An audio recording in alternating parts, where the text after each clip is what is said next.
"Shut up and get down, you piece of trash," Luke Branson shouted in the scorching heat of the parking lot. A jolt of electricity cracked through the air. Elena Carter collapsed her body, convulsing, but her eyes still stared back, filled with contempt. He didn't know he had just fired at the wife of a SEAL who had survived the battlefields of Afghanistan. An engine roared, a black SUV screeched to a halt. Four figures in black stepped out of the patch on their shoulders, read, "We don't talk, we act. When justice is violated, who truly brings the arrogant to their knees? And you, what state are you in?" The parking lot at Ashley Plaza in the morning felt like a giant frying pan, the pavement radiating heat that blurred the air like it was trembling. The smell of rubber gasoline fumes and car horns blended into a suffocating haze. Elena Carter had just left the supermarket, holding a bottle of water with a small grocery bag over her shoulder filled with food and some supplies for her husband. On her phone, Ethan's voice came through steadily beneath the background noise of the training base, deep and warm. "Take care of yourself. I'll be home soon." She smiled, her eyes softening in the blinding sunlight. "I know. Just come back in one piece." She stopped beside a silver SUV, opened the back door, placed the bag on the seat, and was closing the door when the heavy engine sound of a police cruiser growled behind her. That sound sliced through the air like a blade, cold and dry. The blue and white patrol car stopped diagonally behind her bumper. Luke Branson, a white police officer in his early 40s, stepped out with a cocky gait, his hand still resting on his gun belt. He scanned the area, then fixed his gaze on Elena, squinting as if examining a strange object. "Borrow this rod from someone." His voice dragged out half question, half sneer. Elena turned around and replied calmly, her voice quiet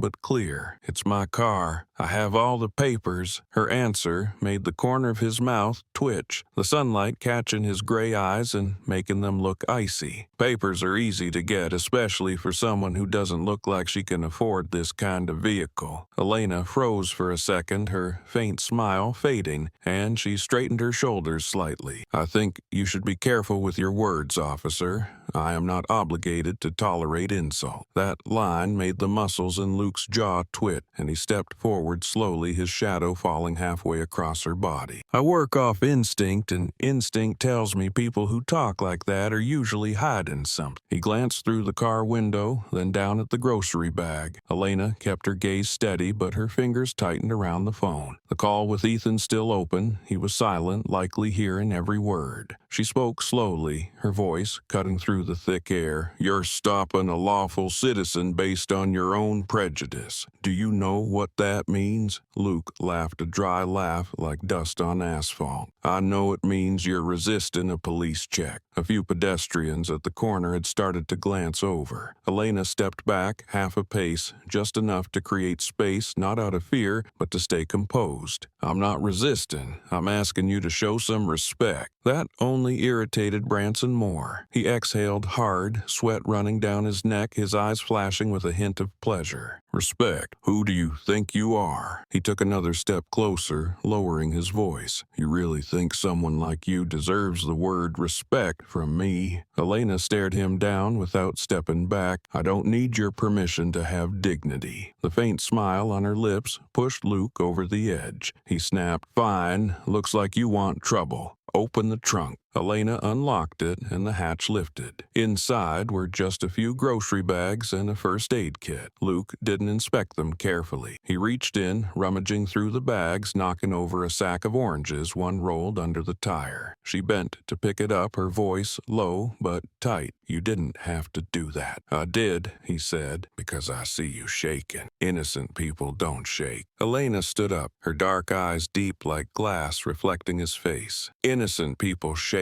when they're humiliated, not when they're guilty." The air felt stretched like wire, the police car's fan humming with a dull mechanical rhythm. In the distance, a man stopped, shaded his eyes from the sun, then pulled out his phone to record. A middle-aged woman walking by murmured, "Another one, huh?" Luke caught sight of them, his voice flaring. No filming allowed. Then he turned back to Elena, eyes flaring. Wipe that defiant look off your face before I give you something to regret. Elena took a breath, trying to keep her tone steady. You're disgracing your entire profession, officer. My profession, he scoffed. I am the law here. The sunlight poured across the lot, reflecting off the badge on his chest. The sharp scent of asphalt mixed with heat and a rising anger like the air itself was burning. Elena slowly closed the car door, her voice dropping each word landing like an echo. You are abusing your authority, and you will be held accountable for it. Branson narrowed his eyes, leaning in closer, his breath tinged with cigarette smoke. You think words like that scare me? I've seen hundreds like you. They always say, I'll sue, then end up on their knees crying apologies. Elena didn't move, only answered flatly, I kneel to no one. In that moment, time seemed to freeze. The supermarket's air conditioner, the car horns, the footsteps of passers-by all blended into a vague background hum. On the pavement, sunlight reflected off the faces of two people locked in confrontation. On one side stood authority in a police uniform. On the other, the resolve of someone who had crossed war zones. On the other end of the line, Ethan's voice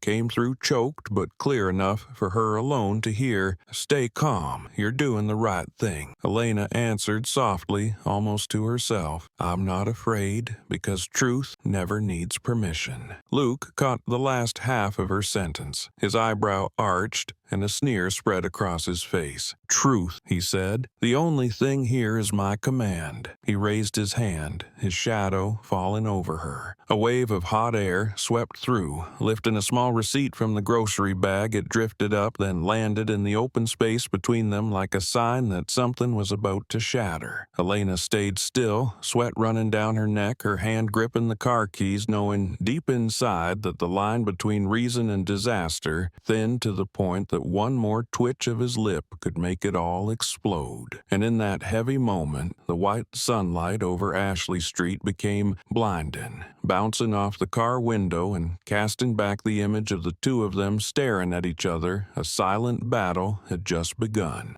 Wind swept across the parking lot, carrying the burnt smell of asphalt and gasoline. Sunlight reflected off the car roof, slicing across their faces like a blade. Elena stood still. Luke Branson's shadow covered half her body. The sunglasses hanging from his neck mirrored her face, warped in the white glare. Are you profiling me because of my skin color? She asked, her voice low but clear. He tilted his head slightly, his smile curling with contempt, as if testing whether she'd dare continue. I go by experience, he said, resting his hand on his gun belt, his index finger tapping in rhythm with the pulse of his anger. People like you are good at talking morals, but when it comes to paperwork, they start to shake. Elena took a deep breath, the hot air stinging her throat. She stood firm, eyes locked on his. And you're good at judging, she replied, each word echoing through the stillness. A hot gust stirred scraps of paper at their feet. Passers-by began to slow down. Several glances turned their way. A middle-aged man muttered to his wife, looks like something's happening, then stopped completely, phone raised. Luke noticed, stepped it in closer, his eyes shifting dry and sharp. Don't use that lecturing tone with a cop.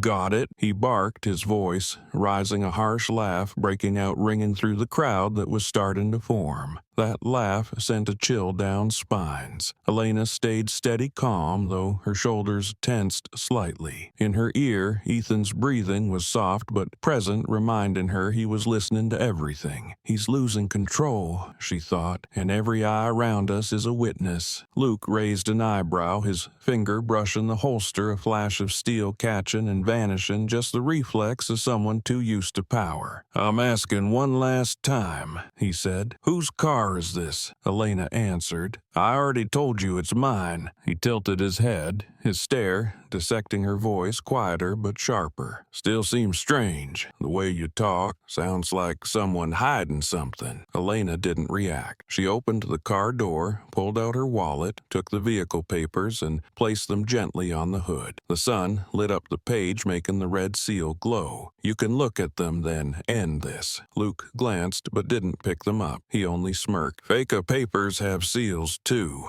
The words hit like a slap, not out of fear, but from the sheer audacity of the insult. "You're accusing me in public," she said, her voice low, steady, and cold. "If you think my skin color gives you reason to doubt me, you've forgotten whose uniform you're wearing." He stepped in, half a pace, his breath reeking of cigarettes and old coffee. "I wear the uniform of the law," he said, "and you're using your skin color to get attention. I see this act all the time." Elena gave a slight smile, but it was the kind that made some people around them shiver. There was no fear in it, only cold contempt. "I don't need attention," she said, her voice low, steady, and firm like a heartbeat. "Your actions are doing that for me." Luke pressed his lips together. He hated that calmness, the kind that made him feel exposed under the weight of watching eyes. "You think people will believe you? A woman of color claiming a cop is racist? That story's old." Elena lifted her chin slightly, sweat in her hair, the sunlight casting a golden sheen on her skin. "They won't just listen," she said. "They'll watch." He looked around and saw at least 3 people, filming a young couple and a man in a button-up shirt. Sweat streamed down his temple, but he forced his voice to stay firm. "Turn the cameras off. This is an active inspection." He barked, but no one moved. A young man replied, "Your inspection is of a woman buying groceries, officer." The comment poured gasoline on the fire. He turned back, eyes blazing red, his hand clenched so tightly on his gun belt that the knuckles turned white. Elena saw it. Her heart beat faster, but her gaze didn't flinch. "What are you going to do?" she asked, her voice sharp but not loud. "Shoot me in the middle of the street." The question made the crowd murmur. Some stepped back, but no one left. Luke swallowed, trying to force a grin. "You think I'm scared of cameras? I'm doing my job," Elena shot back. "Your job is to protect, not to humiliate." Heat shimmered across the parking lot, and the sound of early summer cicadas buzzed in the distance like tiny needles in the air. A gust of wind blew through, lifting the hem of Elena's shirt, and the mix of gasoline fumes and hot metal stung her throat. She saw something break in Luke's eyes, not a cop doing his duty, but a man grasping for power by dragging someone else down. "What's that look for?" he growled. "You pity me or something," Elena replied softly. "I look at you like someone who's forgotten the humanity behind the badge." That sentence hit a nerve. Luke burst out laughing, the sound harsh and dry like metal striking stone. "Humanity," he repeated. "Don't talk to me about humanity. Do you have any idea what I've seen out there? People like you are always screaming about justice, but when things fall apart, you're the first to hide behind the law." Elena answered sharply, her tone clean and cutting. "You've got the wrong person." The wind picked up again. The vehicle papers lifted off the hood, swirled through the air, and landed at his feet. He looked down, stepped on the paper, his eyes never leaving hers. "If you'd behaved, I would have let you go. But it looks like you enjoy testing limits." Elena stared at him, her eyes showing a flicker of exhaustion mixed with disdain. "Limits exist to control the weak-minded officer, and it's clear you're losing control." Luke squinted his lips, tightening veins rising in his neck. "You're pretty clever, Elena Carter," he said, using her full name for the first time. The weight of it meant to corner her. "But clever won't get you out of this." The words landed in the middle of the parking lot like a warning signaling a storm that was closing in. The sun still burned above, but in the eyes of the man wearing the uniform, a darkness had already begun to spread.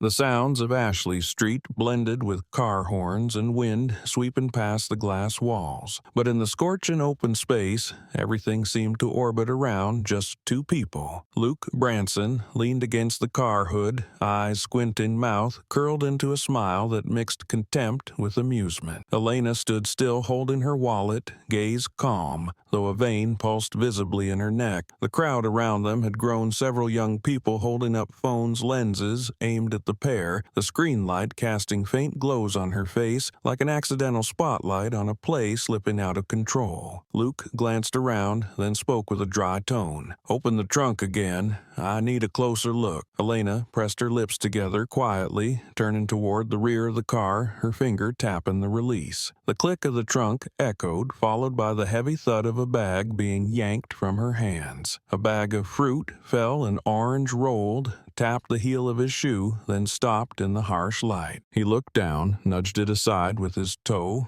his voice mocking. "Neat. Looks like you're not used to dealing with police, huh?" Elena looked at the scattered apples, oranges, and bottles of water, took a deep breath, then bent down to gather them. Her sun-tanned hands trembled slightly with restrained anger. "You didn't have to do that," she said, her voice tight, clear. Luke rested both hands on his hips, his shadow stretching over half her back. "I did," he said, "because I see you shaking. Innocent people don't shake." Elena paused, her hand frozen midair around a bottle of water. She looked up, sweat trailing down her temple, her eyes sharp in the sun fixed on the smug face above her. "Innocent people shake when they're facing someone who thinks they're God." The words rang out across the lot, soft but cutting enough to make a few in the crowd murmur. Luke froze for a second, then let out a rough laugh that grated like teeth grinding. "What did you just say?" he asked, his voice dropping like a hammer. "I said, you're placing yourself above others. The power you have is not a license to humiliate. You're lecturing me about power." He stepped in closer, his face nearly touching hers. "You think some cheap philosophy will calm me down?" Elena didn't move, still holding the water bottle, her eyes locked on his. "I'm not lecturing you. I'm reminding you. Maybe you forgot your badge doesn't make you a better man." An older man in the crowd cleared his throat quietly, while Luke gave a sharp, forced laugh, the kind that masks a bruised ego. "You think those fancy words make people pity you? They're filming because they want to see you break." The remark silenced the crowd for a few seconds, then whispers stirred in the wind. Elena bent down to pick up the bag, her hand trembling slightly. In the reflection on the car's window, she saw him clearly, the arrogant posture of someone who believed power was a license for anything. "I've met men like you before," she said slowly. "On the battlefield, they called themselves keepers of order, but in the end, they were the ones who destroyed whatever humanity was left." Luke narrowed his eyes, his voice lower now but sharper. "You were on a battlefield. That's why you think you know everything. Out here,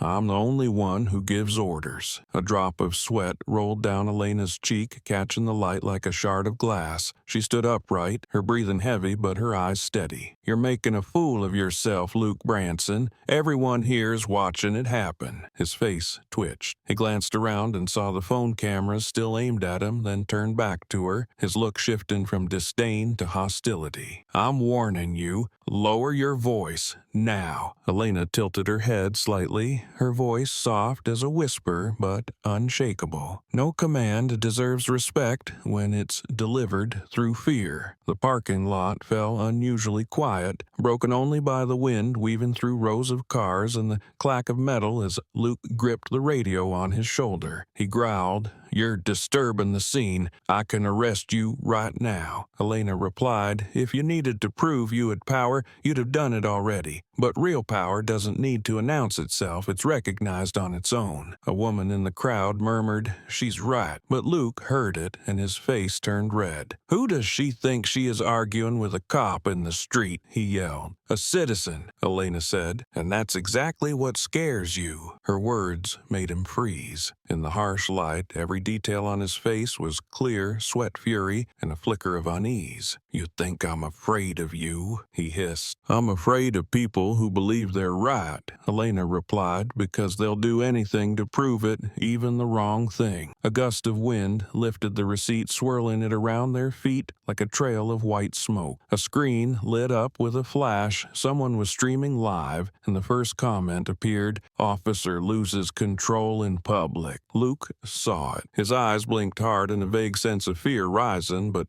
quickly buried under the surge of wounded pride. "You wanted to play this game?" he said, pulling out his badge and holding it high, his voice booming like thunder. "Luke Branson, Ashley City Police. I order you to stay right where you are," Elena answered. "I've been standing still from the start. You're the one who doesn't know when to stop." A strong gust of wind swept through, rattling the flag above the distant police station, and in that moment her words echoed in his mind like a blade slicing through his pride. Elena bent down to pick up the bag again. This time, she said nothing, only looked past his shoulder to where dozens of eyes were fixed on them. She knew that once he felt his control slipping in front of the public, he would reach for violence to reclaim it. And in that exact moment, on pavement burning hot beneath the sun power, and humiliation stood face to face in human form, one defending dignity, the other on the verge of losing his soul.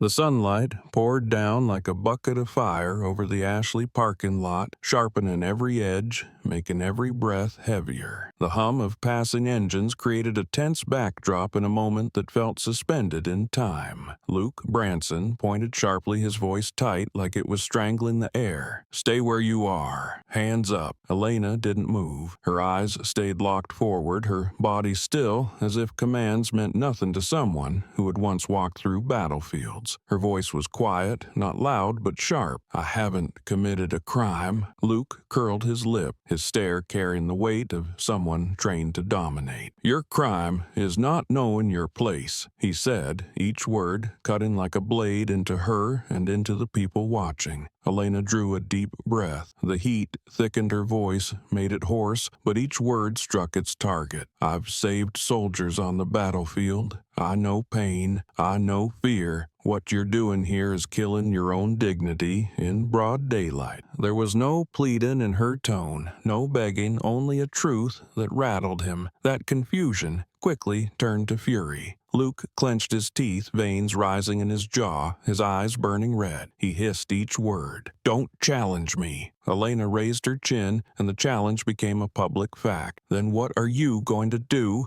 Luke's voice darkened into a promise. "I'll make sure you never forget this." Around them, phones remained raised. Tiny lenses silently recorded every second. Comments flowed across screens, words of outrage, of admiration, and even attempts to defend him, layering a chaotic narrative over the moment's reality. A child had stopped nearby, eyes wide, not fully understanding what was unfolding, but sensing the tension between two people, between something called power and something called honor. Elena remembered nights crossing the desert, the smell of antiseptic, the shouts for help, the way she held a dying soldier's hand and whispered not to be afraid. She had learned how to stand when everything else collapsed. Now she stood in this parking lot as the still point in the arc of her personal history, and every roar from Luke was a test she answered with truth. Ethan was still on the other end of the line, so close she could almost feel his warmth. His voice whispered through static, a fragile bridge between two worlds. "Hold on." He stepped closer, his shadow falling over her like a dark shield against the sun. The thick scent of sweat and cigarettes clung to the air.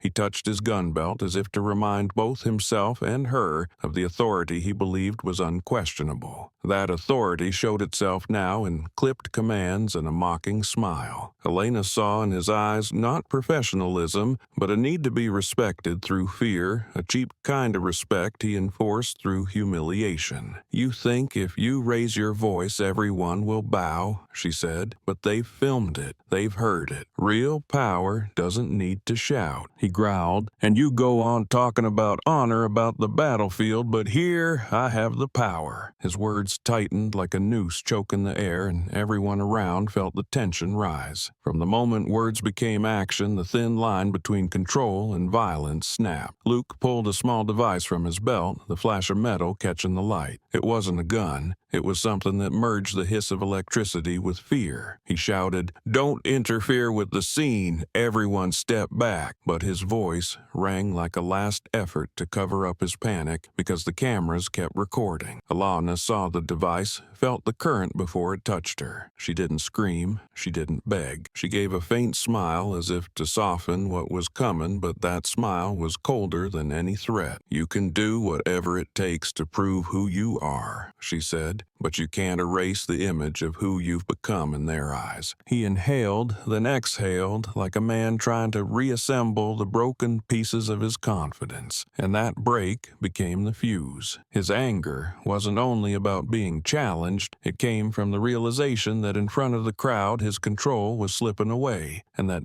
panic drove him toward retaliation. Someone in the crowd muttered, "Who is she to stand up like that?" then fell silent when they met Elena's eyes like someone who had faced death and returned. The final moment before it all exploded was a thread pulled tight to its limit. When Luke clenched the device, the electricity hadn't even fired before the entire space seemed to hold its breath. Everyone knew they were about to witness something unforgettable, and Elena, deep down, was already ready for the hit, for the jolt of the stun gun, for the moment of losing safety in broad daylight, and for the silent vow she carried that if justice was trampled today, the truth would find its way back. The air seemed frozen over the parking lot, every sound drawn tight until only the cold mechanical hum of the police car's fan remained. Luke Branson suddenly shouted, "Stop resisting," then pulled the trigger. The dry snap of metal cut through the heat like a final order. A white flash cracked the air flaring across her skin. Elena felt the first impact like fire slamming into her spine. Her body convulsed violently, her legs buckled, and she collapsed onto the burning pavement. Her scream, mixed with scattered cries from the crowd, tore through the silence. A sharp, broken laugh slipped out somewhere, and in the chaos, a reflex stripped of control. Those recording raised their phones higher, the shaking lenses catching bursts of light, but one woman shouted, "She's not resisting." The words pierced through the shell of justification, making Luke turn sharply, his eyes flashing with a mix of panic and rage. "Everyone, step back. No recording," he yelled, his voice cracking under the weight of authority crumbling. A few obeyed, but most stood frozen, eyes locked on the sight of the black woman writhing on the ground, her shirt twitching with every jolt, a streak of red saliva at her lips, blood surfacing like an instant brand of violence. Through the spasms, Elena forced her eyes open, her mouth forming words that barely carried. "You'll pay for that shock," she whispered, "not just with your job." The words fell between them like an oath, not the cry of a victim, but the vow of someone violated a threat spoken through a breath laced with blood. A man nearby gripped his daughter's hand tightly, his expression shifting from fear to fury. Murmurs spread fast. "Call an ambulance, call another officer," someone said, but a young man's phone kept streaming. The live comments flashed across the screen in streaks of color to brutal call,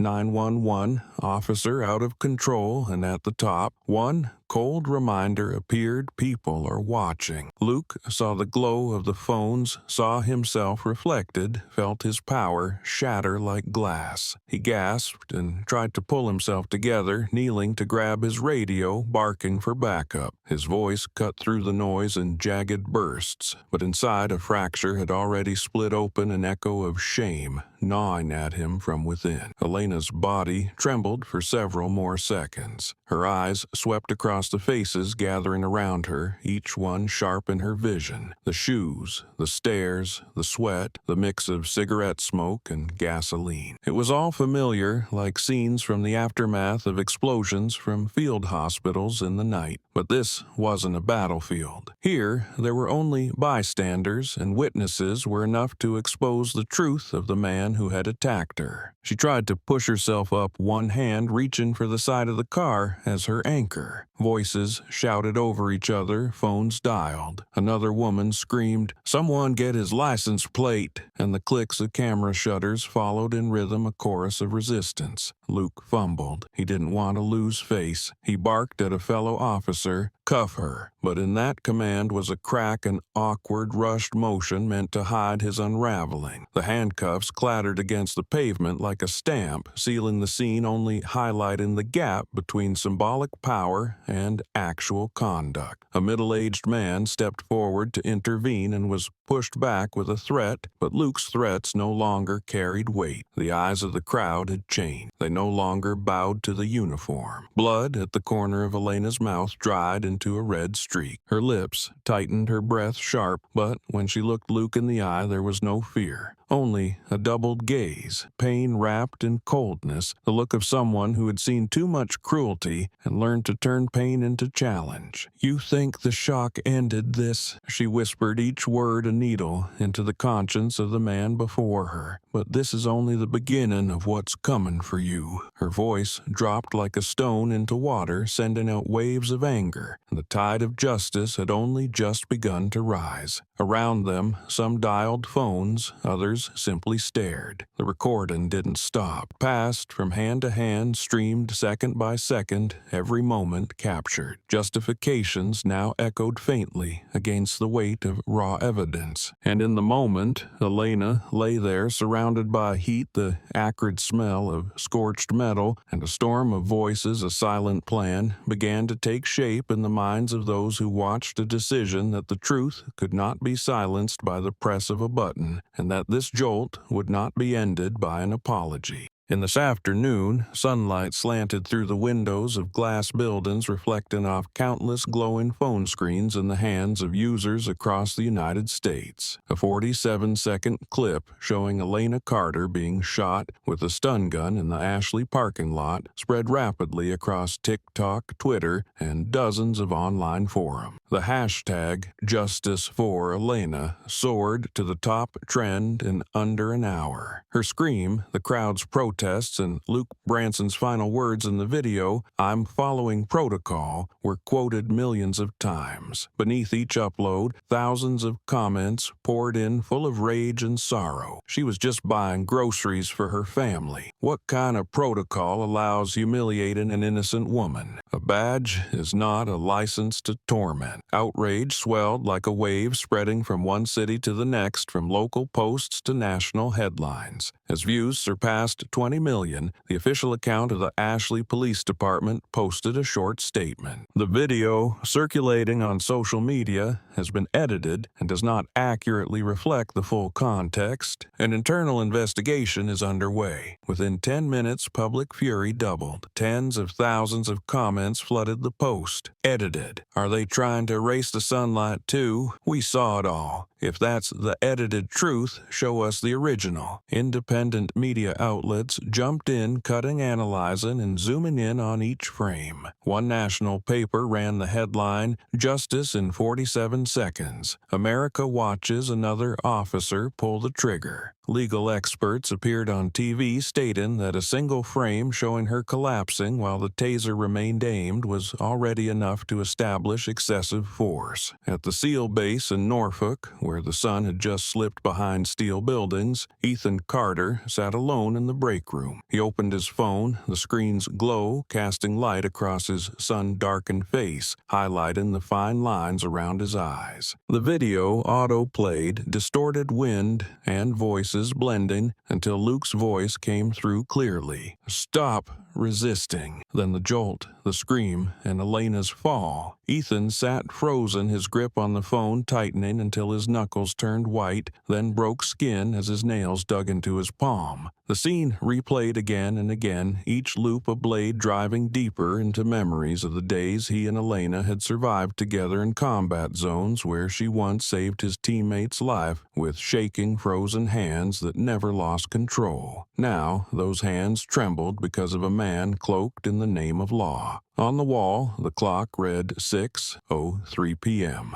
Ethan remained still, eyes locked on the screen. Branson's voice echoed one last time. "I'm following protocol." A surge of rage rose in his throat. He slammed the phone onto the table, the impact knocking over a metal cup. His voice came out hoarse, each word ground out between clenched teeth. "She went down, and he still called that protocol." A teammate from the next room stepped in after hearing the noise, but seeing Ethan's face, said nothing. Ethan's eyes held no tears, only a hardened stare, dark and still like the ocean before a storm. He bent down, picked up the phone, played the video again, slowed it to the final frame, Elena lifting her head, blood at her lip, saying something the wind had buried. He whispered, "I heard you, Lena." On the other side of the country, news networks broadcast the footage. Anchors offered commentary. Live interviews ran back to back. One reporter stood in front of the Ashley Police Department steel barricades and a swelling protest behind him. His voice echoed across television screens nationwide. This is not only the case of a woman being tased, it's a question of how power operates when no longer bound by limits. The hashtag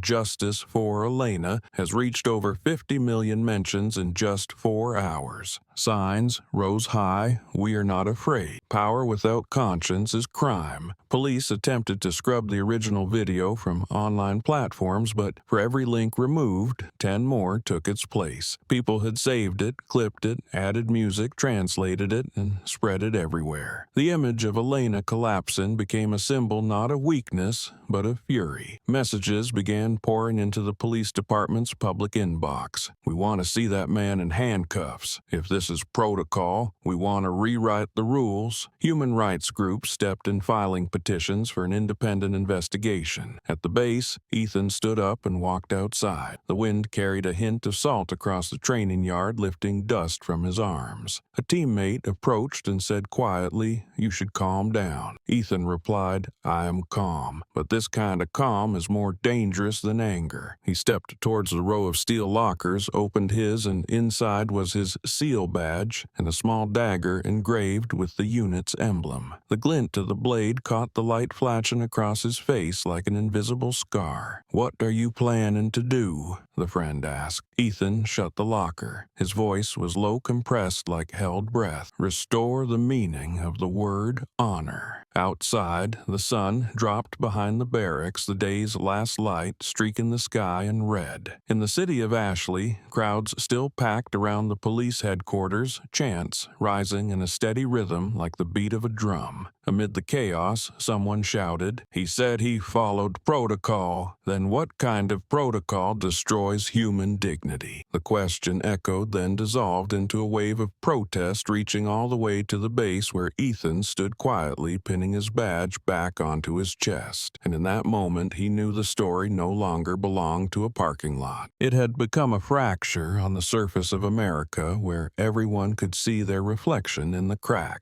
Dusk settled over the SEAL base in Norfolk. The orange-red light slid across metal walls, casting long shadows from the flags, rippling in the wind. Ethan Carter stood in the training yard where the echo of boots had just faded and the silence held its breath. He stared at the orders board on the wall where cold lines of text listed deployments in neat rows. Under the line that read, "Training Operation Extended," his name still appeared, but his mind was hundreds of miles away in a parking lot filled with light and chance. "I'm requesting to leave base," he said, his voice low and firm like a command. His superior, Lieutenant Colonel Harris, looked up from a folder, his eyes hesitating before softening. "Ethan, you know the rules. Leaving base now without formal clearance will be a violation." Ethan stood tall, one hand resting over the badge on his chest, the metal catching firelight from the sunset. "I understand," he replied, "but I also understand what honor means. I have to go." A teammate stepped forward, Mason, who had once crossed Basra's dust with Ethan. "What are you planning to do?" he asked, his voice rough with concern. Ethan turned toward him, his eyes dark like deep water at night. "Protect someone dishonored by the very uniform that's meant to defend," he said, each word heavy and deliberate, striking the memory of every man present. Mason looked down at the ground, his hand tightening into a fist, but he said nothing more.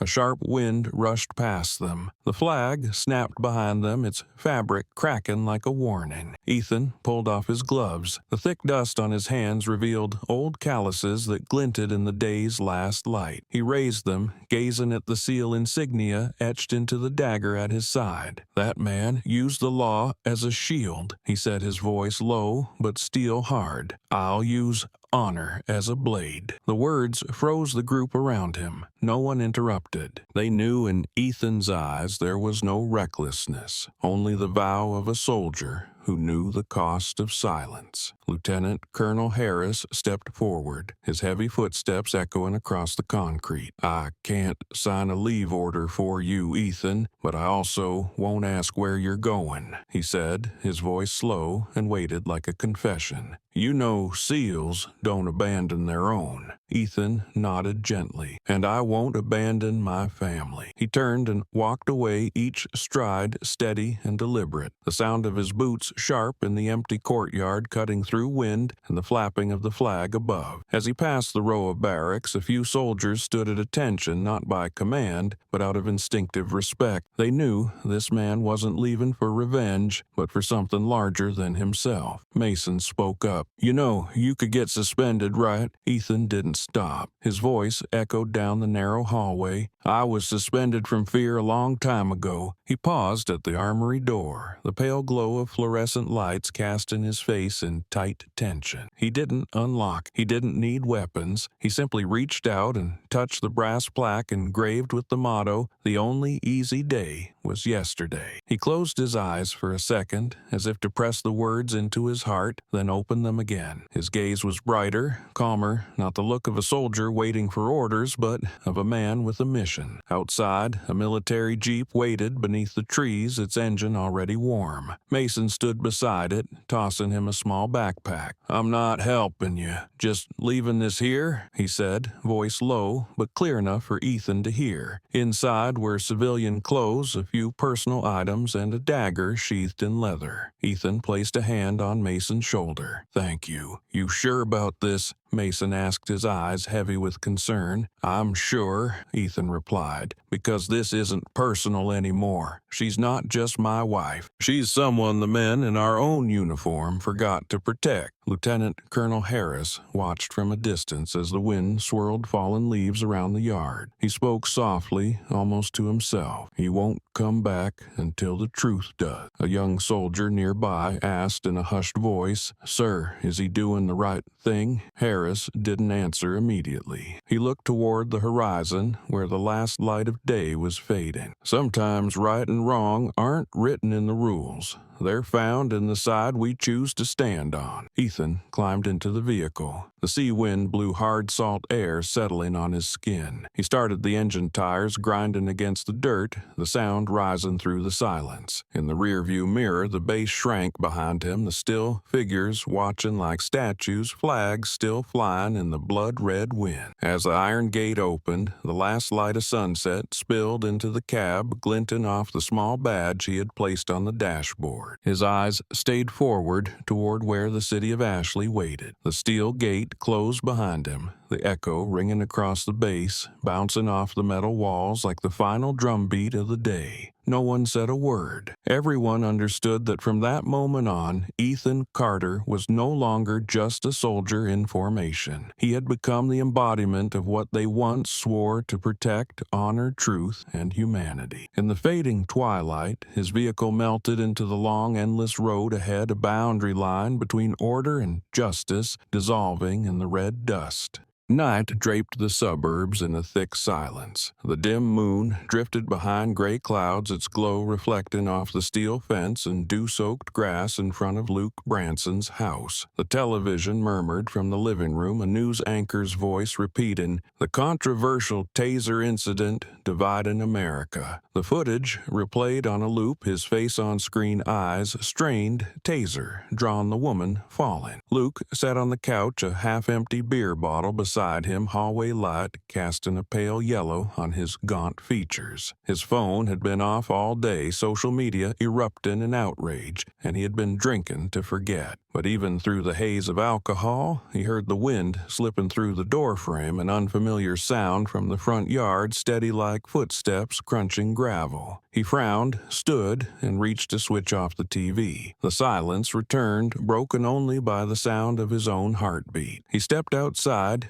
hand resting on his holstered weapon. The porch light flickered, casting a weak pulsing glow. In the darkness beyond the yard stood 4 tall figures, and black faces obscured beneath baseball caps the word Navy, printed in reflective lettering across their shoulders. Cold air swept in with the wind, dew dripping from the roof onto the steps. Luke froze, his voice cracked rough from fear and beer. "Who's there? What do you want?" No one answered. The figure in the center stepped forward, the dim light sliding across Ethan Carter's face. The wind blew harder, tilting the trees, and metal clinked softly, dagger meeting belt buckle. Ethan stared at him, his eyes calm to the point of chilling. "You proud of that shot?" Luke stiffened. The other man's voice was low but sharp enough to slice through the quiet. "Who are you?" he asked, trying to steady his breath, his throat dry. "The husband of the woman you tased," Ethan replied, each word dropping into the stillness with weight. Luke exhaled sharply, then let out a crooked laugh thick with mockery. "So you're her husband. Let me guess you're here to teach me a moral lesson." Ethan didn't laugh. His stare didn't move. "I came to ask you the question your conscience should have asked long ago. What protocol lets you fire on the wife of a U.S. Special Operations soldier?" The wind returned, sweeping dry leaves across the ground. The porch light flickered again, blinking in sync with the breath of an approaching storm. Luke tightened his grip on the gun at his hip, voice strained but cold. "I followed the procedure." Ethan took another step forward. The yellow light caught the red in his sleepless eyes. "Procedure," he repeated, voice lowering. "You know what that word sounds like? It sounds like cowardice, trying to excuse the loss of humanity." Luke reacted on instinct, drawing his weapon. The black Glock gleamed in the light as he shouted, "Stop right there,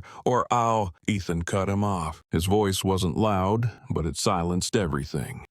Pull the trigger before you even think." The 3 men behind Ethan remained silent. Their forms blended into the darkness, only their eyes reflected in the dim porch light. A heavy pressure filled the air. Luke inhaled deeply, his finger tightening on the trigger, the veins in his neck rising, but he didn't shoot. Ethan stepped closer, his eyes not filled with hate, but with the contempt of someone who had seen the worst in his own kind. "When you said protocol, did you hear her fall? Did you see her eyes?" Luke stepped back half a pace, sweat breaking on his forehead. His voice came strained. "I was doing my job. She resisted. She stood still," Ethan said, each word landing like a hammer. "I watched every frame. She stood still, and you pulled the trigger." The silence stretched. Inside the house, the TV flicked back on in autoplay. The screen showed protest crowd, the anchor's voice echoing, "Online communities are calling for the prosecution of Officer Luke Branson for excessive use of force." The footage spilled into the yard, casting its light onto Luke's pale face. Ethan glanced toward the half-open door, then locked eyes with him again. "Do you see that the whole country is watching? But I'm not here to film you. I'm here so you see it for yourself what you did." Luke shouted, half drunk, half terrified, "You have no right to be here.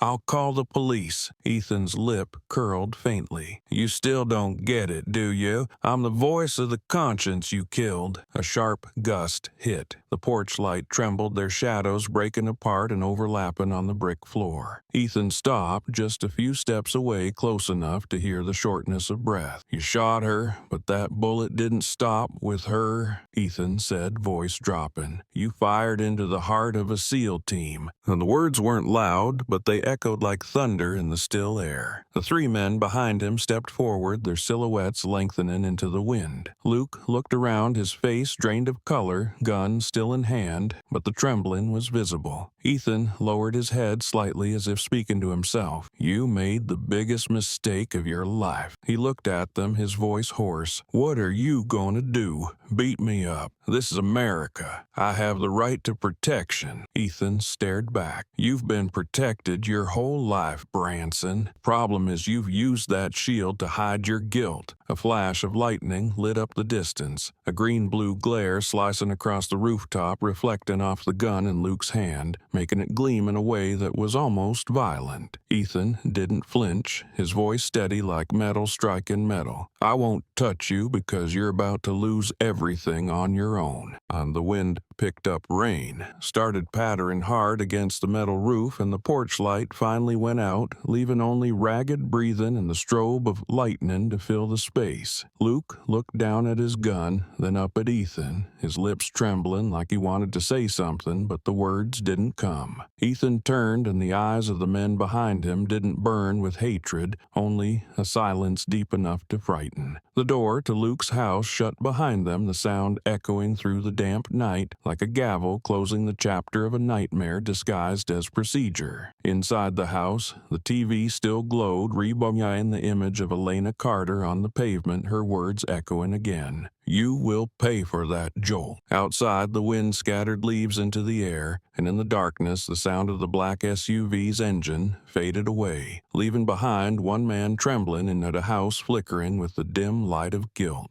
The next morning, the Ashley City Police Department became the center of national attention. Early sunlight poured across protest signs spread all over the street, red letters reading, "No taser, no excuse," covering the walkway in between boards showing drawings of Elena Carter lying on the pavement, her face enlarged, eyes still open like a silent plea for help. Chants echoed from hundreds of voices, drums, whistles, and horns mixing with outrage. The smell of morning coffee blended with the heat of bodies in the damp air, creating a stifling feeling as if the whole city was boiling from a shared wound. News vans lined up in front of the station cameras, sweeping across corners. Reporters delivering updates over the constant noise. Ashley residents continue protesting, demanding prosecution of Officer Luke Branson, who used a taser on an unarmed black woman. Every chant from the crowd struck like a hammer against the cold stone walls of the building, where authority now trembled. Inside, the atmosphere was tense like a stretched wire. Mayor Harold Lane walked into the emergency meeting room with a grim expression. He laid the morning paper on the table, the front page showing a shadowed photo of Luke with the bold headline, "The Face of a Broken System." He turned to Police Chief Doyle, his voice hoarse and sharp. "Immediate suspension. This city cannot take more pressure." Doyle leaned forward, trying to keep a steady tone. "We need to review carefully the footage. May have been edited, acting too fast. Could be seen as surrender." Lane slammed his hand on the table, the sound rattling the stacks of files. "Surrender. The entire city is out there. Millions are watching live. Are you going to wait until someone else hits the ground?" The chief stiffened, looked down at the files, then up again, his eyes bloodshot from sleeplessness. "If I suspend him now, officers will think they've been betrayed." Lane stared at him. "And if you don't, the public will believe the whole system betrayed them." Beyond the glass doors, chants of justice for Elena rolled in like waves, steady and relentless. Young officers stood in the lobby, staring out their eyes mixed with fear and confusion. One of them whispered, "First time I've seen people look at us like we're the enemy." Doyle heard it, but said nothing. He turned away, one hand slightly trembling, the internal conflict clear. On the second floor, departments were receiving hundreds of emails, investigation requests, disciplinary petitions, and anonymous letters from civil rights groups. The guards at the gates wiped sweat from their brows, watching the crowd grow by the minute, the roar rising like a flood about to break through the steel barricade. In the press office, the spokesperson was surrounded by dozens of reporters, each pushing a microphone toward her. "Is Branson under arrest? Why did the police department delete the original video? What's Elena Carter's condition?" She tried to smile, voice steady but shaking. "We are cooperating with the federal investigation." As she stepped into the hallway, she leaned against the wall, gasping for breath, her eyes catching another wave of people arriving, flags waving like a sea of fire. Outside, the wind carried chants of "suspend him now" loud enough to rattle the office windows. The mayor looked out through the frame morning light reflecting off his face, weary but resolute. He spoke slowly as if to himself. "No one gets tased in the street and calls it law. Someone has to be held accountable today." Doyle stood behind him silent for a long time, then nodded. Outside, the crowd's chant kept rising, merging with sirens' wind and the blazing sun pouring over the station roof, shining down on the police gates where the wall of power began to crack under the heat of justice. In the days following the incident,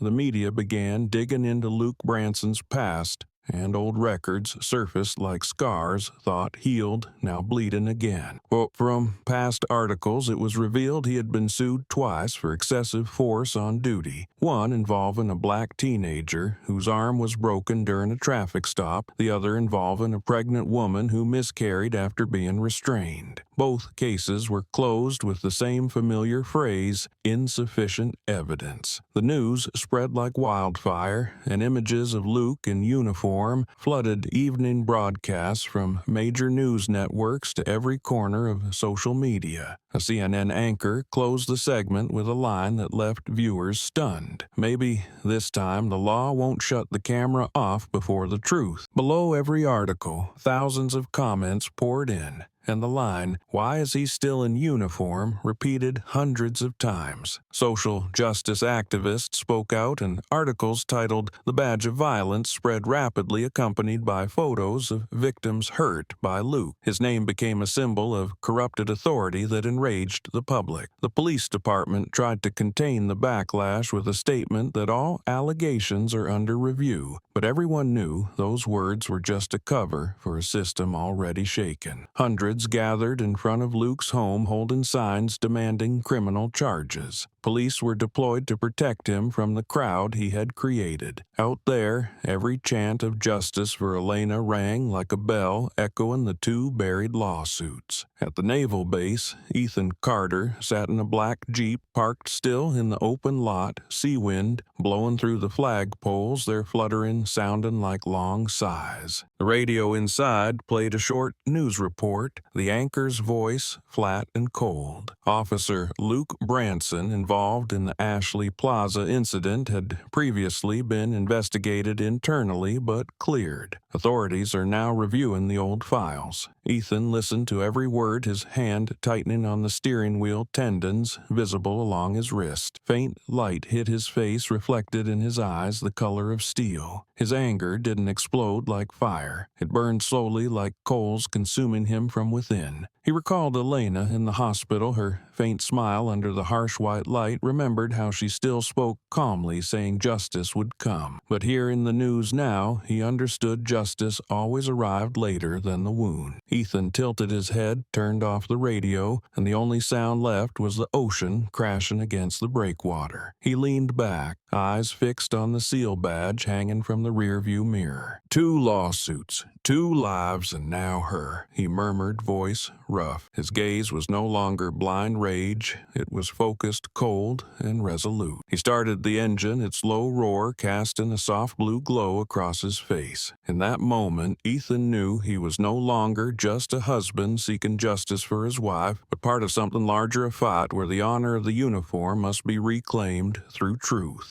The white light of the hospital ceiling shone down, casting patchy halos like silent scars. The smell of antiseptic filled the air, cold and dry, woven with the steady beep of a monitor like the room's breath. Elena Carter opened her eyes after a long sleep, everything blurring for a moment before the IV lines and silhouettes behind the curtain came into focus. She felt a chill run down her arm, then heard the soft footsteps of a nurse approaching. "Does he know yet?" she asked, her voice hoarse like sand scraping the throat. The young woman nodded, her eyes gentle but laced with pity. "The whole country knows Ms. Carter. Your video is making the world talk about justice." Elena said nothing. Her lips moved without sound. A single tear rolled down, not from pain, but from the strange feeling that one person's suffering had become the voice for millions. The door eased open. A gust of cool air swept in, and Ethan Carter stepped inside in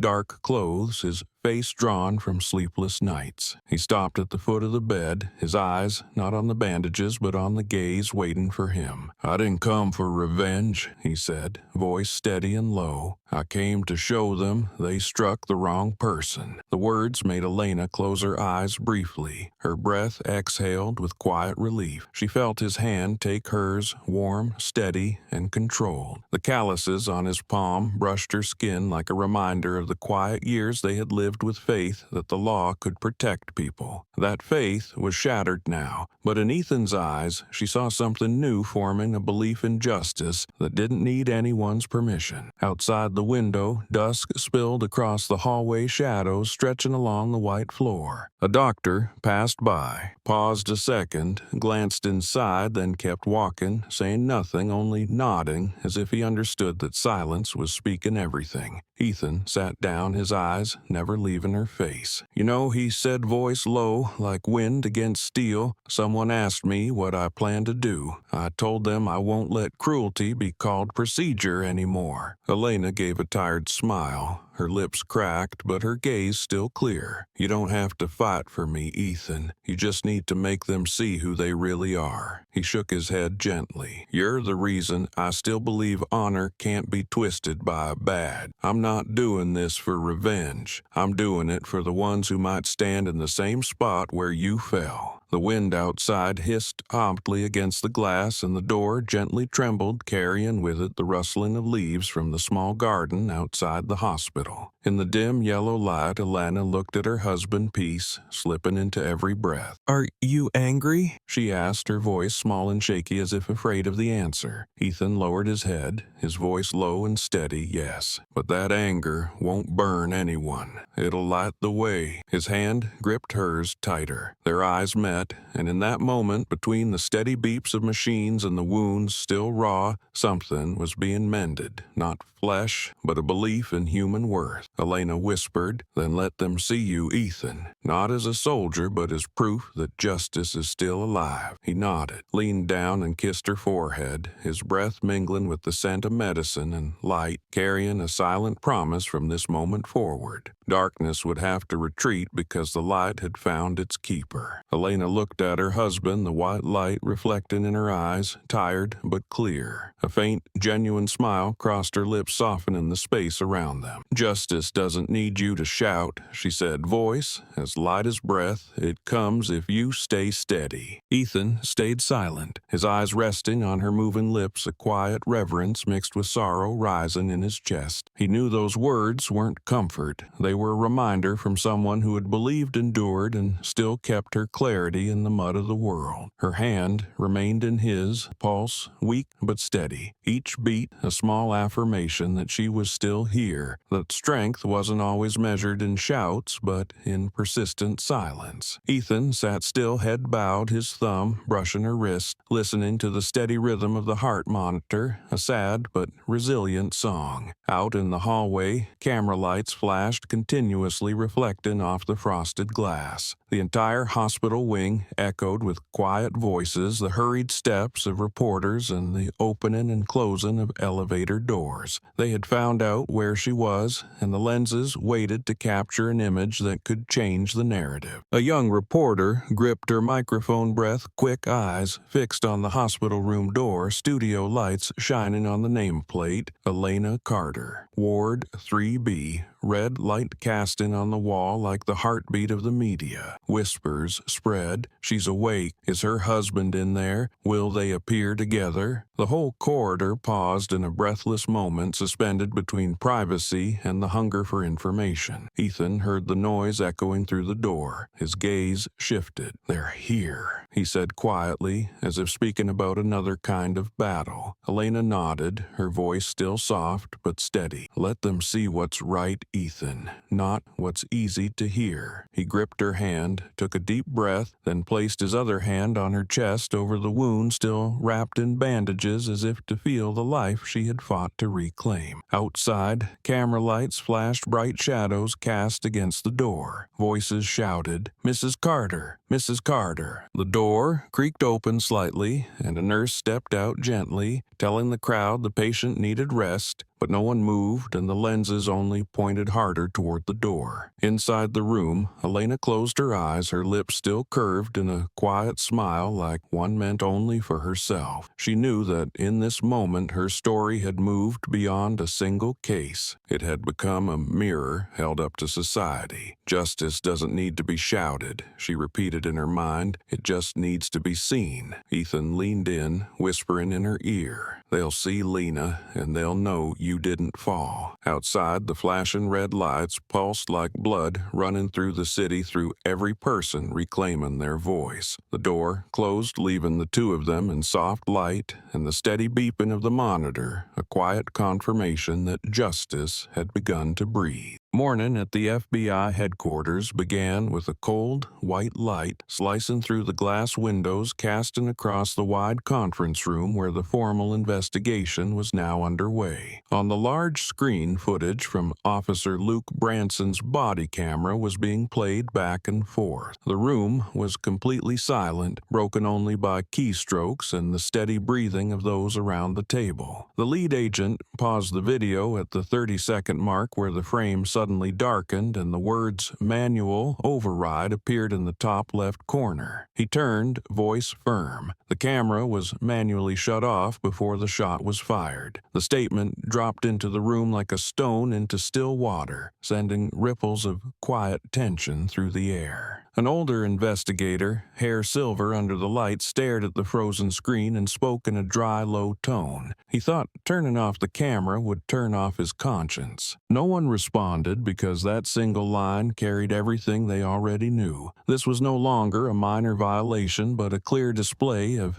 self-authorized abuse. The agent beside him resumed the feed, shifting to citizen-recorded footage of Elena Carter collapsing in the parking lot. Her face appeared eyes wide open, reflecting the white light, and the line "You're gonna pay for that taser" echoed from the speakers, making the whole room feel heavier. On the table, folders lay open, each page dense with text, old reports, ignored complaints from years past. A female agent flipped through files quickly, her tone sharp. Branson's two prior cases have one thing in common. The cameras were both accidentally turned off. The lead investigator's eyes stopped on a highlighted note. Then he looked up. This isn't a coincidence, it's a pattern. He stood, walked to the screen, and pointed at the timestamp. He planned this. He knew the system would shield him, and he believed no one would dare look back. Outside the room, a long hallway with glass walls reflected agents passing by, folders in hand, just delivered from the Ashley Police Department. A light drizzle fell beyond the glass droplets, streaking down and blending with the white glow, creating faint trails like truth slowly coming into focus. Inside, the air was dense. A young investigator spoke up. "We have witness statements, GPS logs showing Branson manually deactivated the camera, and citizen video. That's 3 layers of evidence." The lead agent nodded, then matched the timelines. "I want the report on my desk by noon." At the end of the table, another agent reviewed a transcript forwarded from the SEAL base. The first line read, "Ethan Carter, request for cooperation." He handed the paper to his superior, who read it, paused for a few seconds, then nodded slightly. "Call him. If anyone understands what it means to have honor violated, it's this soldier." Outside, daylight slowly emerged. As the sun broke through the gray clouds, its light reflecting off the FBI plaque where the words "Fidelity, Bravery, Integrity" shimmered against the stone surface. In the white-walled room, investigators remained focused on their screens, face cold, but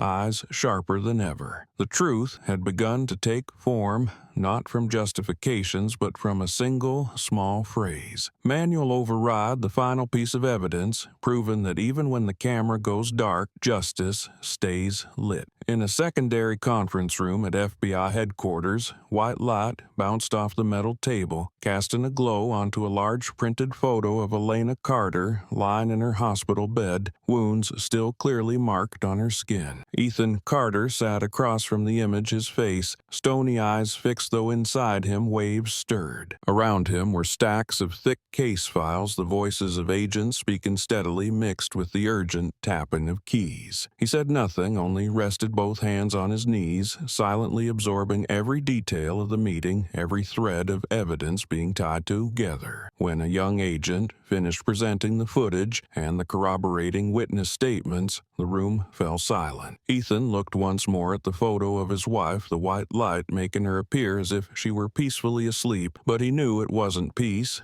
It was the endurance of someone who had walked through pain and come back. An agent stepped forward, placed a folder in front of him, and said in a calm, firm voice, "There's enough evidence to file charges. The arrest warrant will be signed today." Ethan didn't respond. He simply pressed his lips together slightly. He leaned forward, the light catching half his face. His features hardened and his voice dropped firm, cold as steel. "No, now every lens is on." The short sentence silenced the room. A young investigator turned slightly, met Ethan's gaze, and suddenly understood Ethan wasn't just talking about the police cameras, but about the millions of eyes now watching justice. He didn't rally, didn't shout.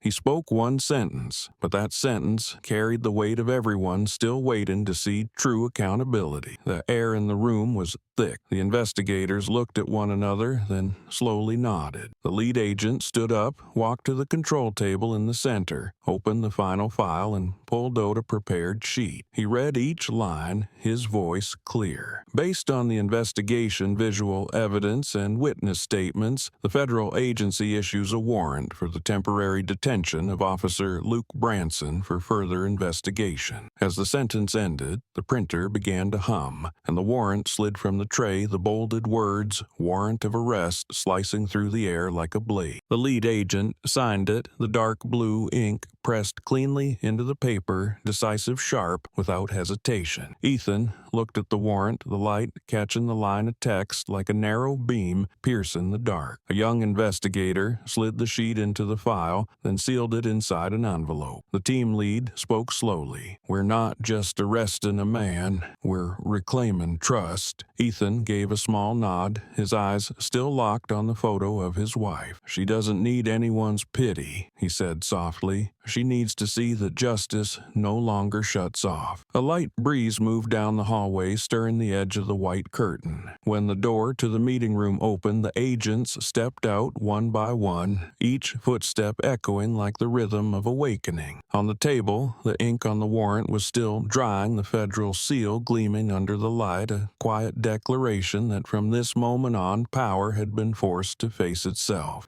That morning, the city police headquarters became the focal point of every camera lens. Reporters crowded in front of the building, microphones and video cameras raised high flashes, firing non-stop, reflecting off the tired faces of officers coming and going. A temporary iron barricade had been set up to hold back the press as they tried to push up the steps. Inside the main conference room, the atmosphere was thick with pressure. Chief Doyle sat at the center of the table, hands clasped his gaze, moving across the faces, waiting for answers. Behind him, a backdrop with the police department's emblem stood like a fragile shield against the storm of public opinion. The recording lights switched on as he stood, adjusted the microphone, and began to speak. "We are not covering anything up," he said, his voice steady, heavy, and hoarse. "Officer Luke Branson has been suspended. A federal investigation is underway, and we will fully cooperate." The words rang clearly, but whispers stirred across the room, eyes narrowed with suspicion. A blonde reporter stood up, press badge, raised her voice, cutting through the microphones. "He was your guy. After all these years working together, are you saying you had no idea about his behavior?" The room erupted. Cameras swung toward the chief, shutters clicking in a rapid-fire storm, mixing with the noise from the crowd outside. Doyle gripped the edge of the table, a flicker of frustration passing through his eyes before he regained his composure. "We have oversight procedures," he replied, "and if there were violations, they will be addressed. No one stands above the law." His tone was firm,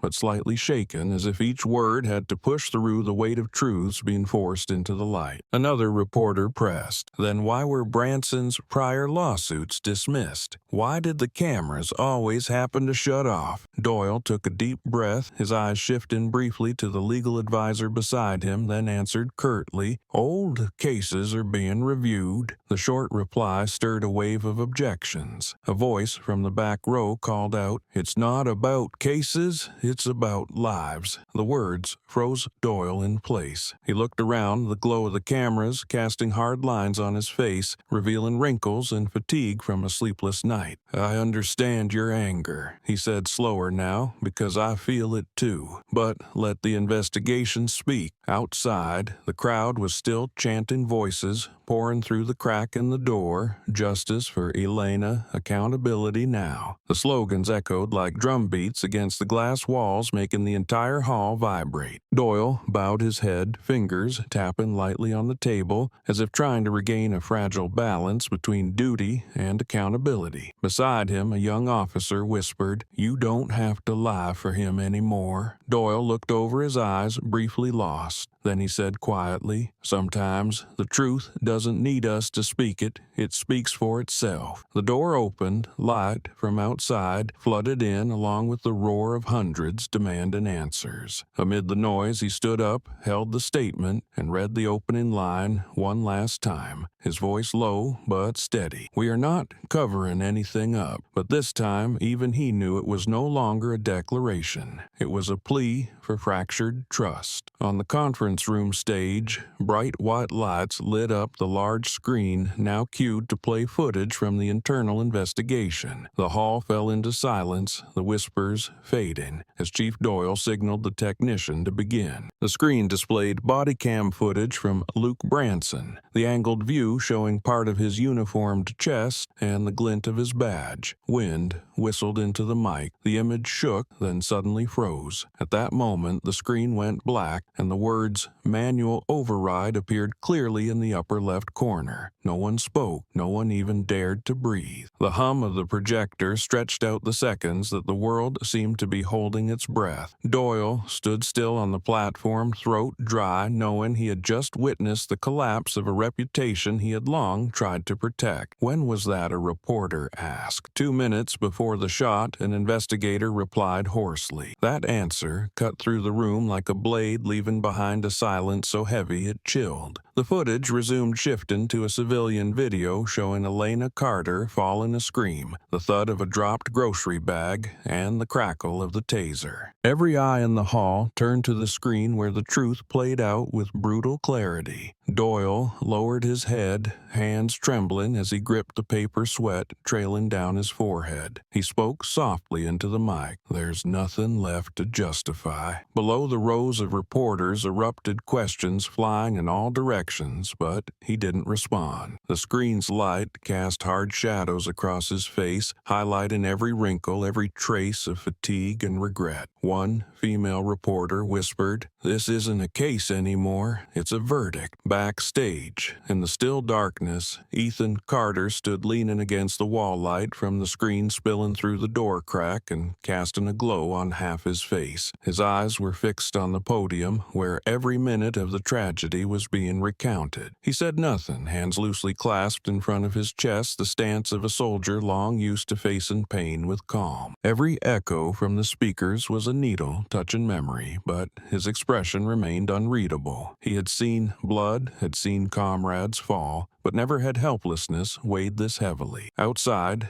camera flashes flickered non-stop, voices shouted questions and accusations. Ethan stayed still, his gaze piercing the wall, staring at the cold face on the screen, the face of the man who had shot his wife and was now facing the truth he could no longer avoid. As the video ended, the room remained silent. Doyle placed a hand gently on the mic, his voice breaking into word. From the moment the camera went dark, justice began to light up. A short sentence, but enough to bring the hall to a standstill. Backstage, Ethan closed his eyes, his hands clenched tighter, the light from the screen fading, leaving only his silhouette caught between two halves of light, one from the truth that had just been shown, and one from the darkness still waiting to be lifted. The prosecutor's office lit up with cold white light, the glass panels reflecting faces focused on a wall covered in data charts. On the large screen, thin red lines began to appear linking 5 seemingly unrelated cases, each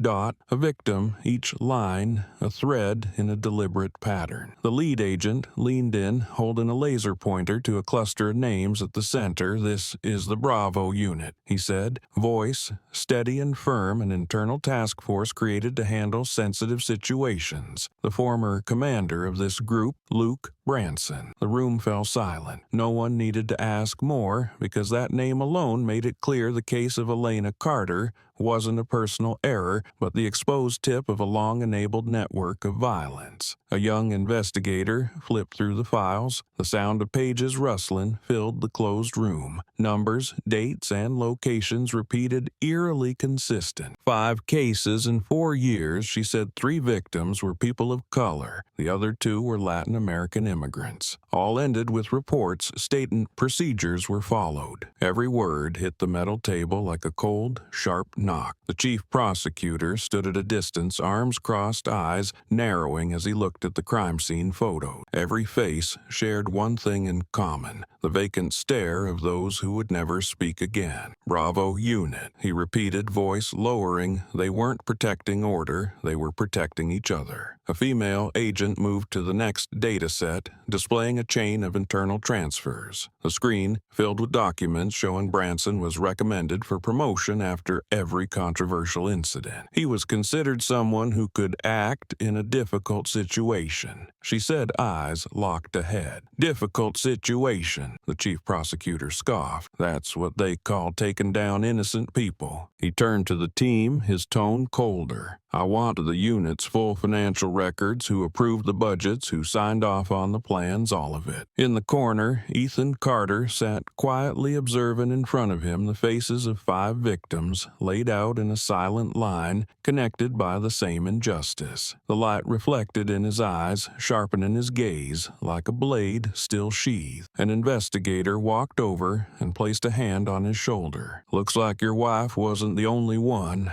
Ethan looked at the chart, his voice low. She was the last one strong enough to make the whole system face itself. The room fell into a hush, as if they had just realized that justice was no longer just an idea, but a battle between the light and everything hidden. The chief prosecutor stepped forward, pen in hand, and circled the name Bravo unit in red. He spoke slowly, each word heavy like a verdict. "From now on, we are no longer investigating an officer, but a structure." All eyes turned to the board where the red lines glowed under the light. There, each line was a piece of truth, each name an accusation. And in that cold room, Ethan's voice rose deep and clear. Justice was not born to be begged for. It was built to reclaim what was stolen. No one else spoke. They only stared at the glowing red marks, the color of truth and the color of a fury waiting to ignite. Elena Carter sat in the small white hospital room, the dim light from the window falling across open case files spread over the table. The investigators had just left, leaving behind stacks of documents filled with text and photos, each image a face, each line a life cut short by the same hand. She flipped through the pages, her eyes stopping on a photo of a young woman beneath it. A short note, case closed. No evidence. A chill ran down her spine, not from fear, but from realizing her pain wasn't alone. In the stillness, the heart monitor beeped steadily, blending with the wind passing through the window crack. She looked up, staring out at the gray sky of a rainy afternoon, mirroring everything she had just seen. Her voice dropped steady and clear. "I'm not the first, but I will be the last." The words fell softly, but carried the weight of a vow, as if the entire room held its breath. Ethan sat across from her, light casting over his weathered face, his eyes deep and calm. He had heard thousands of words in a soldier's life, vows of honor, oaths in battle, but never had he heard a sentence so simple yet powerful. He looked into his wife's eyes and saw not anger, but resolve. A resolve that made him realize they were no longer facing a single man, but a system that had fed cruelty through silence. He nodded slowly, his hand brushing over the files, his voice low like night wind against a ship's hull. "We don't seek revenge, we bring light." Elena looked at him, her gaze softening, a faint smile touching her lips, delicate but deep, as if in his words she didn't hear comfort but direction. In the hallway, the sound of agents' footsteps echoed. A few people paused to whisper about the expanding investigation. One person glanced through the doorway, caught Elena's eyes, gave an awkward nod, then walked away quickly. News of Bravo Unit had spread beyond the prosecutor's office, reaching the press and human rights organizations. All eyes were turning to the city of Ashley, where justice was slowly being uncovered from layers of dust. Inside the room, Ethan and Elena sat in silence, the dim light falling across open files, the wind flipping through pages revealing different faces, all sharing one thing in common: they once believed in the police until that trust was extinguished. Elena closed the file, her hand still resting on the cover, her voice soft but clear. "If truth is a light, then it's time to ignite it with pain itself." Ethan looked at her, his eyes pausing on those words, then turned toward the window where the afternoon light was starting to fade. "Bringing light," he repeated, "is the only way to change what people are afraid to see." They sat there, among the evidence, among the memories,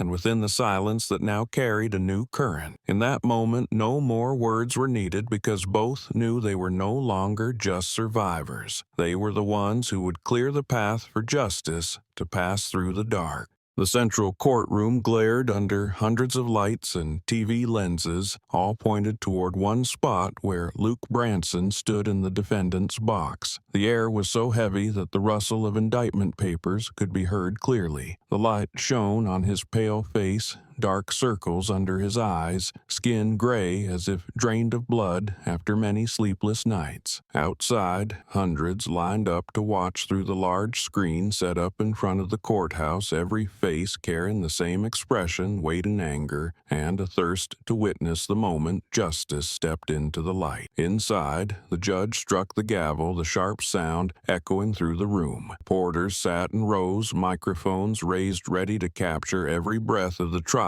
shaking the nation. The prosecutor stepped forward, the spotlight slicing through the space between accusation and defense as it hit his black suit. He set the file down, looked directly at Luke, and asked in a firm voice that broke the silence, "Officer Branson, did you activate your body cam during the operation that day?" Luke licked his lips, voice hoarse. "No." The answer dropped short and bare like a stone falling into still water. The whole room looked up at once. A few reporters scribbled fast, the sound of typing flaring up. The prosecutor stepped closer. "Why?" Luke raised his head, eyes tired, and answered quietly, "Low battery." In that moment, a dry laugh burst from the gallery, quickly silenced by the judge's gavel, but no one could stop the quiet wave of contempt that spread through the room. The prosecutor nodded slightly, then said evenly, "Low battery," he repeated, voice lowered. "According to the technical report, your camera was fully charged that morning, and when we checked, every other unit of the same model functioned normally." Luke lowered his head, sweat rolling down his neck, but remained silent. "Did you know," the prosecutor continued, "that on that same day you turned off your body cam during 4 other incidents, all involving people of color?" A faint murmur rose, then faded. Luke clenched his fists but gave no answer. The light hitting his sweat made his skin gleam with a false brightness, a gloss over a face beginning to collapse. The judge leaned forward, her voice firm and resonant. "This court seeks truth, not excuses." From the prosecution bench, Elena's attorney stood, his gaze sharp and cold. "Your Honor," he said, "we have evidence showing he intentionally disabled the camera to hide actions beyond his authority. The claim of a low battery cannot coincide with 4 consecutive incidents." The room held its breath. Luke raised his head, lips moving as if to speak, but he stopped when Ethan Carter's gaze passed over him. Ethan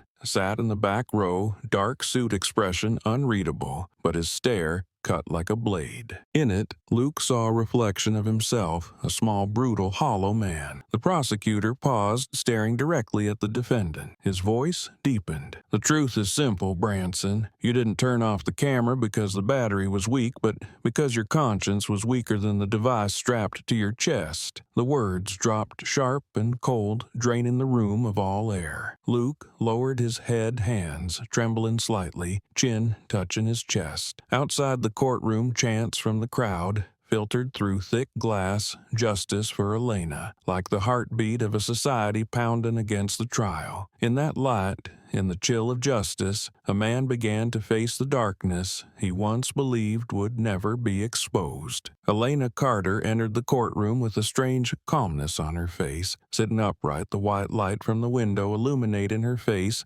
even more starkly in the dense room. Outside, hundreds crowded the hallway, reporters watching every movement, while inside every eye turned to her, the woman who had become the symbol of a battle between power and human dignity. When the judge allowed her to speak, Elena took a deep breath, her hand lightly gripping the wooden stand, and her voice rose gently, each word dropping solidly onto the floor. "The battery wasn't weak, your conscience was." The statement was brief and resolute, silencing every sound in the room. A second later, camera shutters clicked rapidly, dry snaps echoing, but soon quieted, as if everyone feared breaking the moment. Luke Branson looked up, his face, drained eyes wide as he stared at her while Elena stared back, her voice not loud but carrying the weight of truth, not hatred. The prosecutor gave a slight nod, flicker of emotion crossing his face. "Let it be entered into the record," he said, "that is the witness's statement." The courtroom remained still. Some in the audience teared up, some covered their mouths, others bowed their heads while the television cameras stayed on, capturing every expression, every breath. The judge looked at Elena for a long time, then gently tilted her head, as if bowing to a rare kind of courage. "Thank you, Mrs. Carter," she said softly, her voice carrying far through the silence. "Your words will be preserved." In the corner of the room, Ethan Carter sat quietly, his eyes fixed on his wife, not with pride, but with a peace mixed with deep admiration. He knew she didn't need defending because she had stood tall in a place where many had fallen. The judge raised her hand, the gavel struck the wood, the sound echoing through the courtroom, heavy and firm like thunder in a clear sky. Everyone inside seemed to hold their breath, the moment stretching for a few seconds before breaking into a wave of emotion. A few people began to cry, muffled sobs blending with the echo of the gavel. Outside the glass windows, the midday light poured in, shimmering on the tears that fell. Luke lowered his head, his whole body shrinking, his shoulders trembling slightly, not from fear, but from the realization that every defense had become meaningless in the face of a single sentence, a sentence that required no argument, only truth. The judge brought the gavel down again, order in the courtroom, but no one made a sound. The silence spread like a ritual, as if the entire room were holding a minute of respect for justice. Elena stepped down from the stand, walking slowly, her figure small against the light streaming in from the high windows.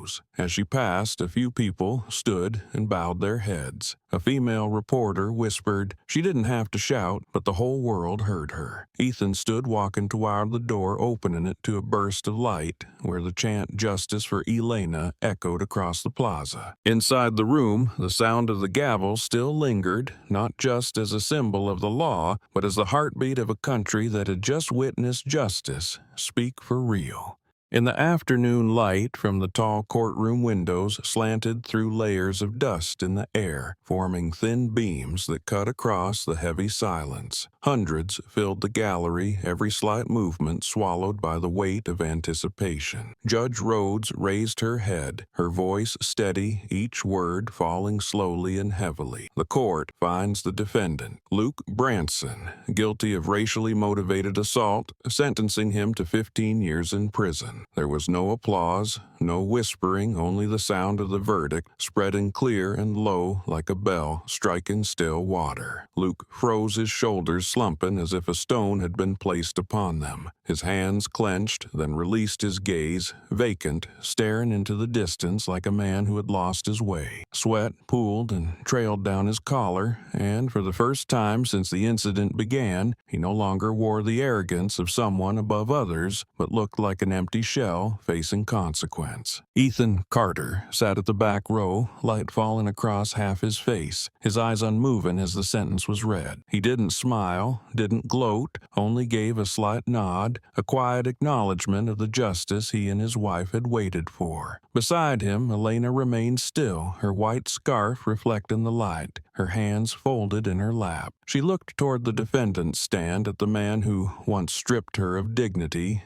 now bowing his head in silence. In her eyes there was no hatred, only the exhaustion of someone who had walked the long, painful road toward truth. Ethan leaned slightly, his hand closing over hers. No words needed, their eyes meeting in shared understanding. They hadn't come for revenge, only to see the truth called by its rightful name. The judge continued reading the judgment, her voice unwavering, though rough at times. Justice arrives late, but it arrives, she said, then tapped the gavel one last time. The sound rang out dry and firm, marking the end of a dark chapter. Afternoon light angled in, casting a quiet gold across the courtroom. Reporters raised cameras. The first photos snapped flashes, blinking like bolts of memory being recorded into history. Luke was handcuffed, and two officers moved in to escort him out of the sound of boots even across the stone floor. As he passed, he glanced toward the gallery where Elena sat, their eyes meeting briefly, one side hollow, the other calm. She looked at him, neither accusing nor turning away, as if seeing a chapter already closed. Outside, the sky turned a soft shade of orange wind, blew through rows of flags flapping in unison. The crowd in front of the courthouse fell silent upon hearing the verdict. Then the chant, "Justice for Elena," rose strong but not fierce, instead deep and united. Inside, Judge Rhodes gathered her files, her eyes drifting to the couple rising from their seats, and she offered a small smile. Today, justice found its voice again, she said quietly, then left the courtroom. Ethan helped Elena to her feet,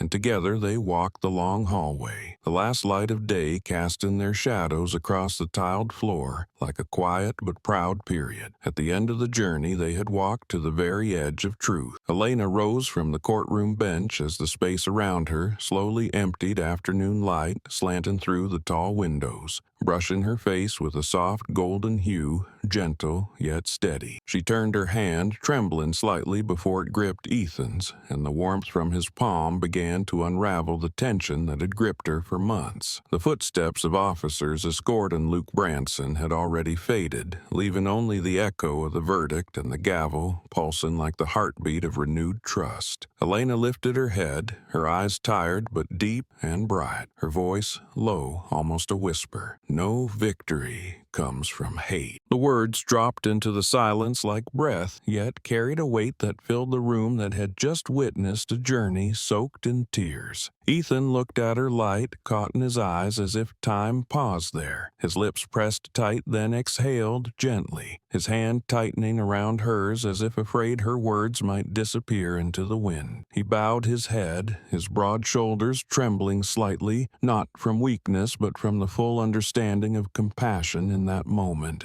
The woman beside him, the one who had once lain in a hospital bed marked with wounds, was now teaching him the meaning of grace. Her gaze held no anger, only the peace that comes after walking through the deepest pain. "You know," she continued, her voice soft but firm, "if we hold on to hate, we become like them, those who believe power lives in making others afraid." Ethan nodded slowly, his eyes fixed on her face, and he spoke low and resolute like an oath. But truth always wins because it doesn't know fear. Her eyes closed at his words, and her lips curved into a small smile, the kind born not of triumph but of someone who found justice without losing her humanity. In the hallway, Footsteps echoed under the afternoon light. Reporters waited in silence, cameras powered down, and only a few remained standing still, watching the two figures walking out through the courthouse's grand doors. They moved slowly, saying nothing more, only their breathing blending with the soft rhythm of the breeze. An elderly court employee passed by, bowing slightly, voice hoarse with emotion. "Thank you, ma'am. Thank you, sir." Elena paused, smiled, then continued walking. Each step they took left a faint imprint in the fading light of day, as if the sun itself was bowing to a couple who had proven that true courage lies not in power, but in the unwavering hold on belief. Outside, the crowd was still waiting, but there were no longer angry shouts. In their place came a long, low round of applause. That sound spread gradually, carried by the wind and afternoon dust, creating a warm echo in a space once chilled by the weight of law. Ethan stopped at the steps, turned to Elena, his eyes lit like a small flame just rekindled after a storm. "Justice," he said softly, "doesn't need to shout, it just needs to stand tall." Elena gave a small nod, her hand still in his, and as the applause rang out behind them, they looked up at the sky now opening into a brighter hue,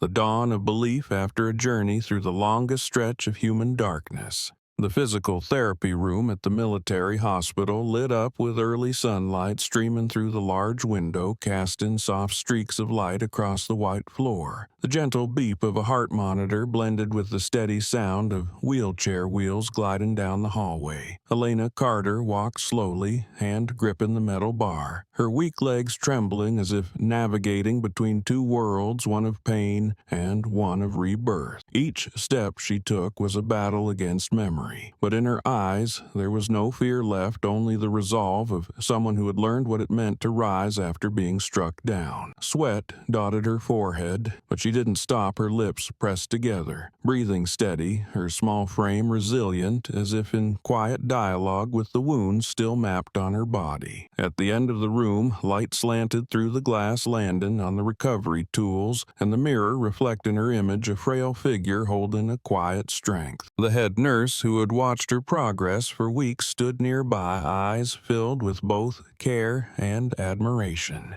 "You're not afraid anymore?" she asked gently, with a touch of curiosity. Elena paused, then smiled, a thin but sincere smile, like sunlight at the end of winter. "I'm still afraid," she said, her voice hoarse but warm. "I just know now that fear doesn't get to control me." The nurse looked at her eyes softening, saying nothing more, just nodding. The answer was simple, but it made the whole room feel a little brighter. Elena turned back to the mirror, her hand lightly touching the faint scar on her neck, the spot where the electric prong had struck. The skin had healed, but the memory remained not as a reminder of pain, but as proof of survival. She smiled, a calm, strange smile, and kept walking. Her steps were slow but steady, more even now, no longer shaken. Each one as a quiet negotiation between body and will, between injury and strength. At the doorway, the morning light spilled in, softening everything it touched, casting a shimmer in her brown eyes. When she stopped, Ethan Carter stood at the door, dressed simply, holding a cup of coffee. He watched her pride and quiet love in his gaze. "You're here early," she said, her voice still faint. "I wanted to see you take your first steps without help," he replied, his tone warm, carrying more faith than praise. Elena laughed, her breath mixing with the clean morning air. She walked a few more steps toward him, then stopped and leaned gently into his shoulder. "Everything still hurts," she whispered, "but the light makes the pain a little softer." Ethan placed a hand on her back and nodded. "And that light, Lena, it's not coming from out there, it's coming from you." Outside the window, the sun was rising higher, illuminating rows of buildings and flags fluttering gently in the breeze. Elena looked out the corner of her lips, curling slightly, then turned toward the mirror, where she saw herself no longer as the woman who had been jolted to the ground in the street, but as someone stepping beyond the past into a new day. In that reflection, she and the light became one. leaving behind all the fear that had once clung to her. Elena stopped in the middle of the therapy room, morning light streaming through the glass window dow casting a soft golden hue over her. Her body was still tired, her legs still unsteady, but in that moment she realized every breath she took now carried a new meaning, the meaning of life, of courage, and of trust that had been stitched back together through pain. The nurse looked at her eyes, full of admiration, voice soft and sincere. "Are you still afraid?" Elena turned the edge of her lips, lifting into a gentle smile, her voice low but clear, Yama. "But now I know I'm not alone." The words drifted out like a breeze, but something warm passed through the room, making the young nurse fall silent for a long moment before returning a quiet smile. It was the kind of smile only seen when someone witnesses another survive what once seemed impossible. Elena took another step, still gripping the metal bar, feeling the cold floor beneath her feet, and her heartbeat sinking with the sunlight falling outside. From the corner of the room, Ethan stood silently, his hand tightening around the coffee cup, eyes tracking every movement of his wife. She had gone farther than yesterday, not by strength, but by belief. What he saw was not the image of a woman once collapsed, but one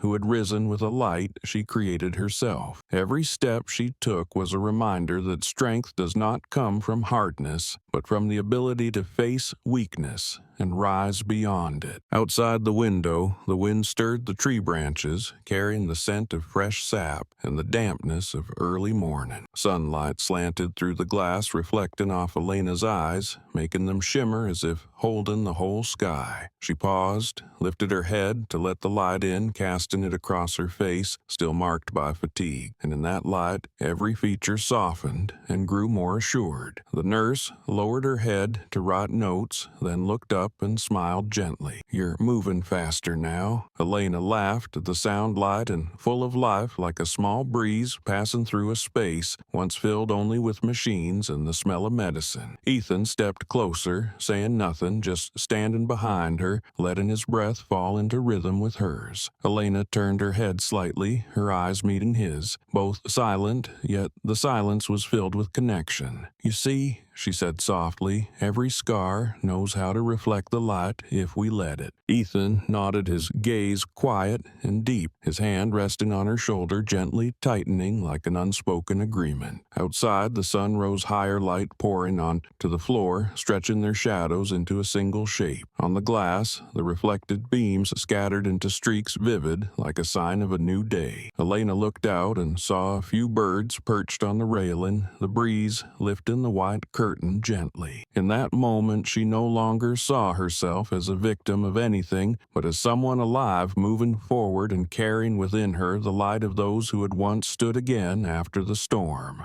The morning at the SEAL base began with the scent of sea salt and the sound of waves crashing against the mist-covered concrete walls. On the training ground, rows of soldiers in matching black uniforms stood at attention, the wind whipping through the flag flying high above. Ethan Carter and his teammates saluted sharp and precise, the early light casting firm bright streaks across their faces. The national anthem played echoing past the training zone, blending with the waves, a sound both proud and quiet. When the song ended, every arm dropped in unison, the thud of boots on the ground beaten like the pulse of a force trained never to retreat. Ethan inhaled deeply, feeling the chill morning air slip through his collar, his eyes fixed on the sea where the horizon was still veiled in mist. A young recruit stood beside him, lean with bright eyes, glancing at Ethan with hesitation. "Sir," he said softly, "do you ever feel like things are unfair?" The question cut through the still courtyard, drawing a few glances. Ethan didn't respond right away, instead watching the horizon where light was slowly breaking through, then nodded, his voice low and steady. "Yes, and every time I see injustice, I remind myself that we weren't born to avoid it, but to face erase it and change it. The recruit stood still, eyes wide as if hearing for the first time a truth that needed no decoration. Ethan continued still watching the flag. A soldier doesn't get to decide where justice stands, but we can choose to stand on the right side of it. The wind picked up the flag, snapping morning sun cutting through and catching the water droplets still scattered across the ground. A seasoned soldier behind them chuckled. Classic Carter, always sounds like he's testifying in court. Ethan turned slightly, offering a faint smile. If you've ever seen the truth twisted, you'll know why every soldier must be a witness. There was a brief silence, then everyone looked out toward the sea. The sound of waves continued steady and sure, carrying with it the rhythm of belief not loud but forged through discipline, through sweat, and through loss. After the ceremony, they broke off into smaller groups, but Ethan remained his eyes following the flag waving in the sunlight. The black of his uniform reflected the golden light, making it look as if he were cloaked in warm steel. He clasped his hands behind his back, speaking slowly, almost to himself. We don't fight to be praised, we fight so others don't have to be afraid. The young recruit nearby heard him nodded, then raised a salute. Ethan returned it with a quiet nod, his gaze calm and deep as the ocean. In the distance, the training whistle sounded again, and the soldiers began a new drill. Sea wind swept through the row of flags, the sound of fabric flapping like an echo of the oath repeated each day. Ethan turned, stepping into formation, his shoulders square, his stride steady as if with every step he was extending the legacy of those in black, those who chose to stand in the dark so the light could remain. The sea wind picked up, carrying the salty air and the sound of waves pounding the rocky shore like a distant drum. Ethan Carter stood tall, eyes still fixed on the flag flying high above his voice,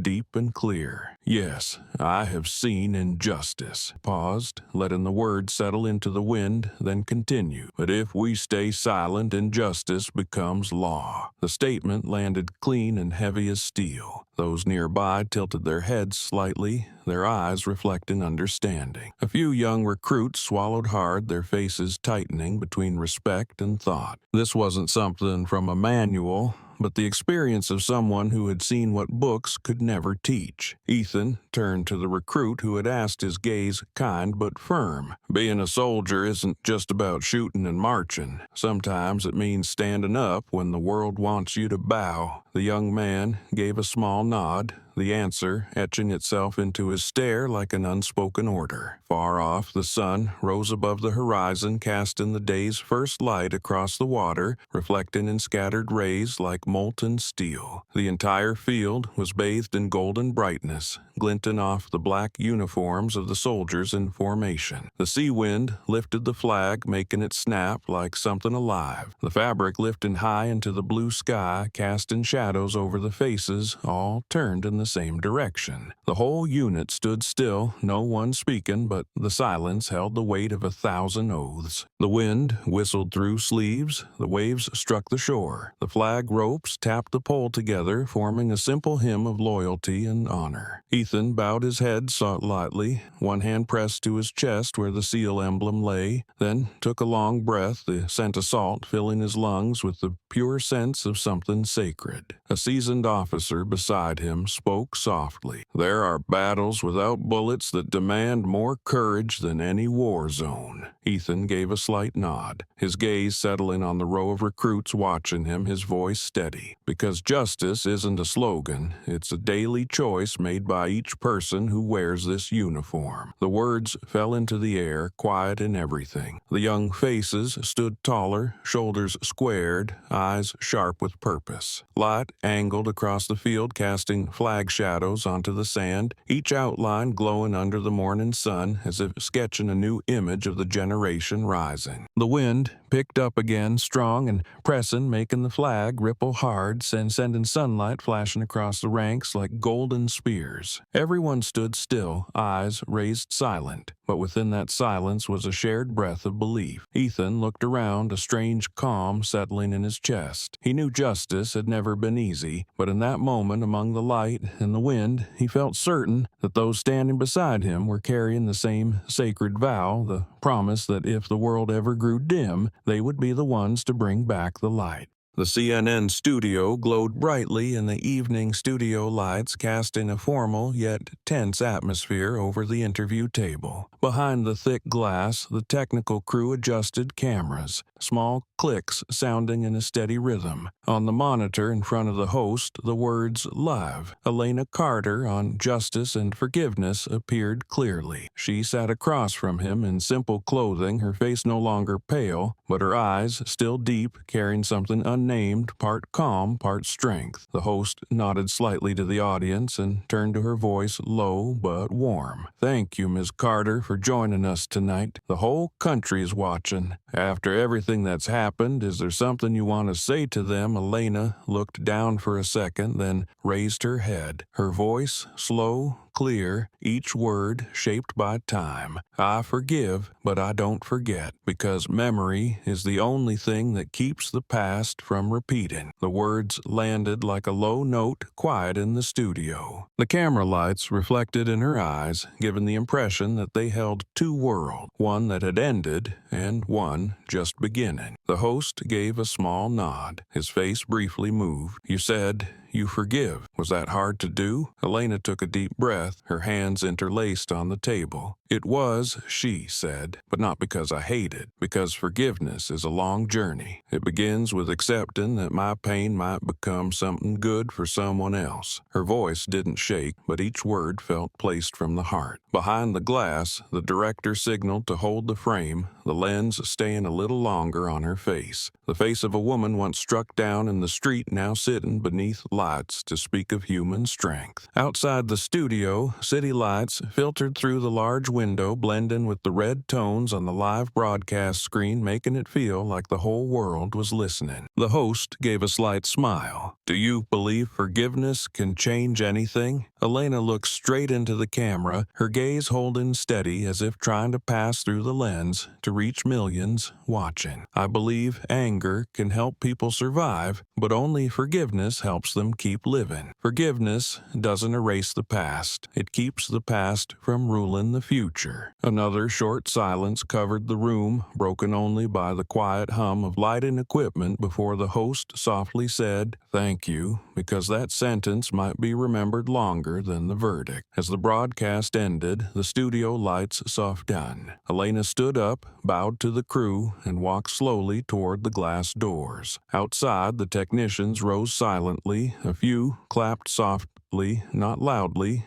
but with reverence. The city's evening light streamed through the glass, casting a silvery glow from the street lamps across her face. A young reporter approached and whispered, "You just made millions cry." Elena smiled, her voice gentle. "If those tears help them see more clearly, then I did the right thing." She left the studio, the night air rushing in, carrying the scent of the city, the scent of a new beginning, where forgiveness had softened the wounds and memory had become the light to guide those still learning to rise from pain. The host turned slightly, his voice lowered, no longer holding the polished cadence from the beginning. "Ms. Carter, after everything, do you still believe in justice?" The question landed slowly like a thin blade cut in the air. The entire studio fell quiet, the spotlight isolating Elena from the rest of the world. She didn't answer right away, her eyes fixed on the camera in front of her, where millions were watching. Then she tilted her head slightly, took a steady breath, and spoke in a calm, warm, and firm voice. "Now I do, because justice is no longer silent." The moment grew so still you could hear a pin drop. Then every gaze behind the cameras turned toward her. In the white light of the studio, her eyes glowed like a small flame, reflecting the resolve of someone who had seen both the dark and bright sides of the world and still chose to believe that light could win. The host gave a slow nod, emotion emotion visible on his face. Justice is no longer silent. He repeated his voice quieter. That might be a line we'll hear again and again. Elena smiled, the kind of soft, steady smile that doesn't ask for attention. I don't want justice to be a gavel slammed in fear. I want it to be the voice of people, of those who dare to say what's right, even if their voices shake. That sentence made a few crew members behind the glass tighten their fists, eyes exchanged between reverence and emotion. In the sealed air of the studio, silence suddenly felt sacred, like a quiet ritual held for a truth that had just been spoken. The host took a quiet breath, then asked, "So what makes you believe justice has truly awakened?" Elena turned her gaze toward the large screen displaying images of peaceful protests where hundreds held signs reading,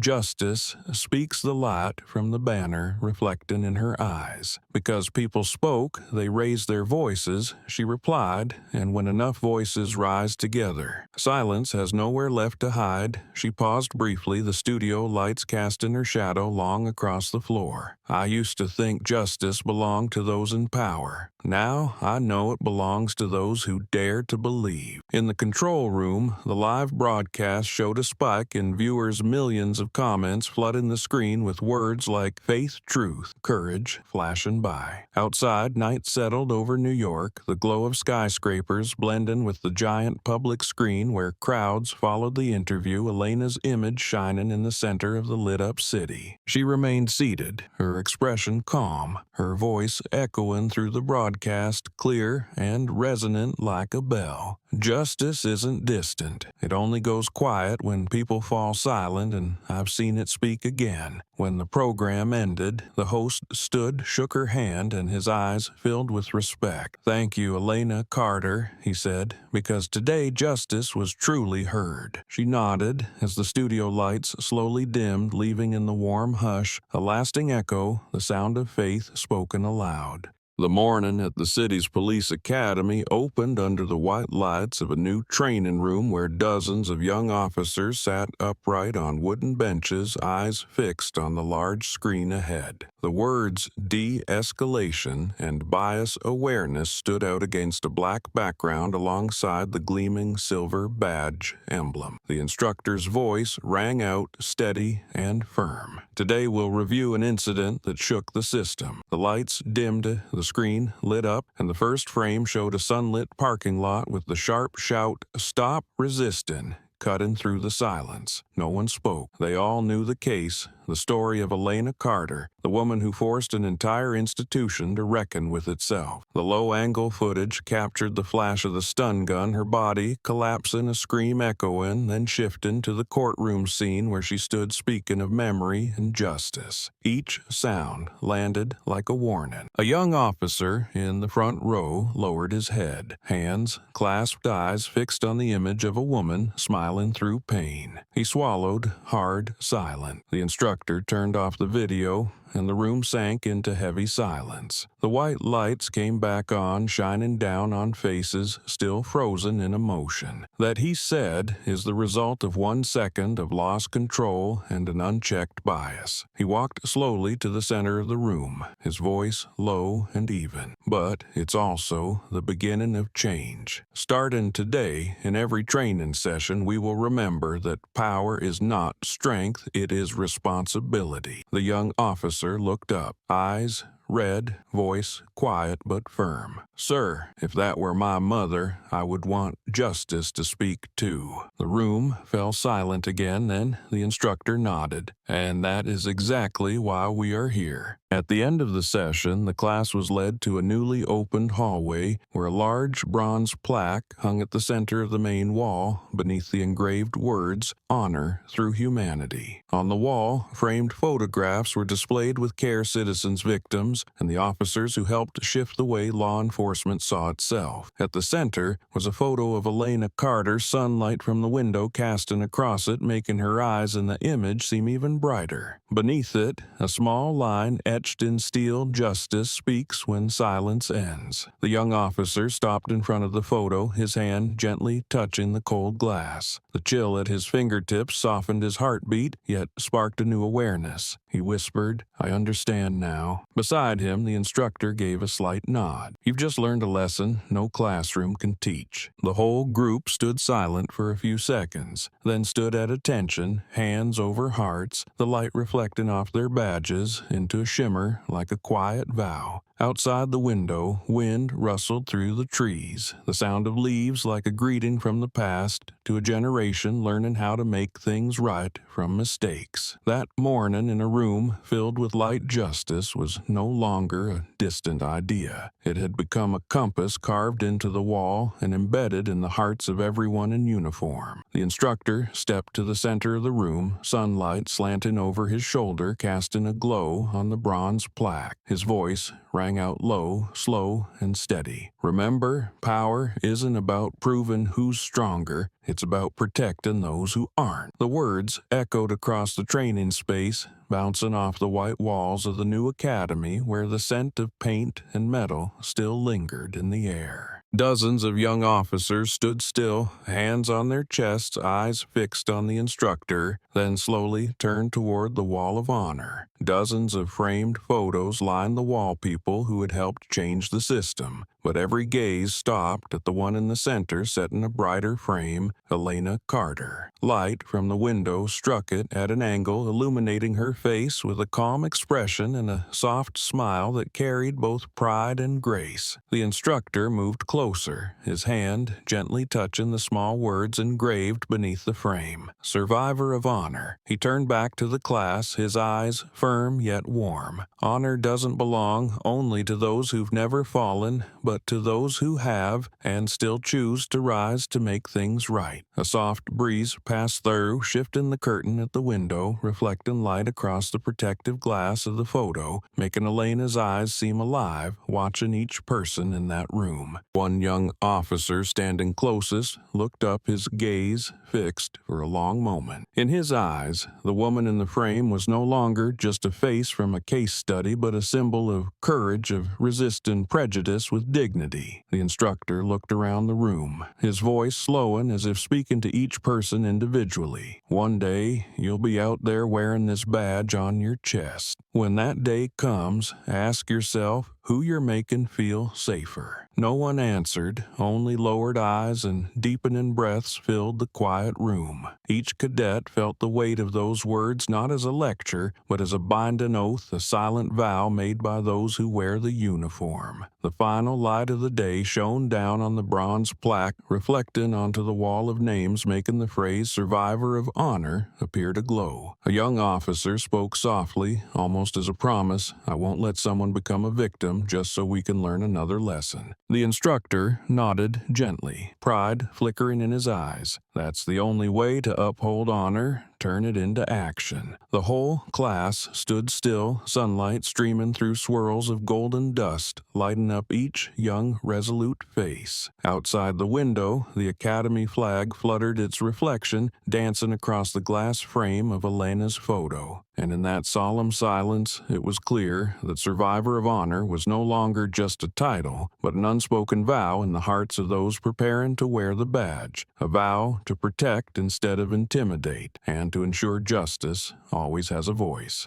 Early morning, the shore of San Diego was calm, like a giant mirror reflecting the silver light of dawn. Small waves lapped rhythmically, carrying the salty scent of the ocean and the lingering mist on the sand. Elena sat beside Ethan, both silent, hearing only the wind passing through the distant cry of gulls circling before fading into the haze. The first light appeared on the horizon, thin rays piercing through the fog, shining on the water like shards of broken glass. Elena tilted her head slightly, her hair caught in the wind, her eyes gazing into the distance where the sun slowly rose from the sea, warm and radiant. Beside her, Ethan rested his hand in the sand, his voice steady, deep, but gentle. "We can't erase the wounds, but we can choose how to tell them." The words drifted like breath, but in his calmness was a deeper note where pain and healing were wrapped in the quiet strength of someone who had seen both. Elena slowly turned the morning light, casting a soft soft glow on her face, lighting up her eyes until they shimmered like water. "Maybe," she said quietly, "the wound doesn't need to be hidden, because it's proof that we lived." Ethan smiled, his hand gently interlacing with hers, the sand shifting under their fingers, cool and comforting. They sat still, watching the ocean change from silver gray to deep blue, then golden, as the sun began to claim the sky. Each wave that came ashore was a reminder that every pain has its rhythm, arriving, retreating, leaving a faint trace in the sand. But the sand would dry, and the sea would keep singing. The wind swept by, carrying the laughter of a few joggers along the beach. The low hum of a fishing boat in the distance sounds so ordinary, but to Elena, they felt like proof that life continued, and she was part of it. She looked toward the ocean, where the reflection of sunlight stretched into a golden path, her voice soft but steady. "When I fell, I thought I'd lost everything, but now I realize what I have is even more precious: faith and you." Ethan said nothing. He didn't need to. He reached out and touched her shoulder, a small gesture that said everything she'd just said was true. The sky was fully bright now, the clouds pushed away by sunlight, leaving a clear expanse of blue. Elena took a deep breath, the salty breeze brushing her lips, carrying a strange, vivid sense of being alive. She looked up, a thin smile, like the first strand of sunlight. "I used to think sunrise was a miracle, but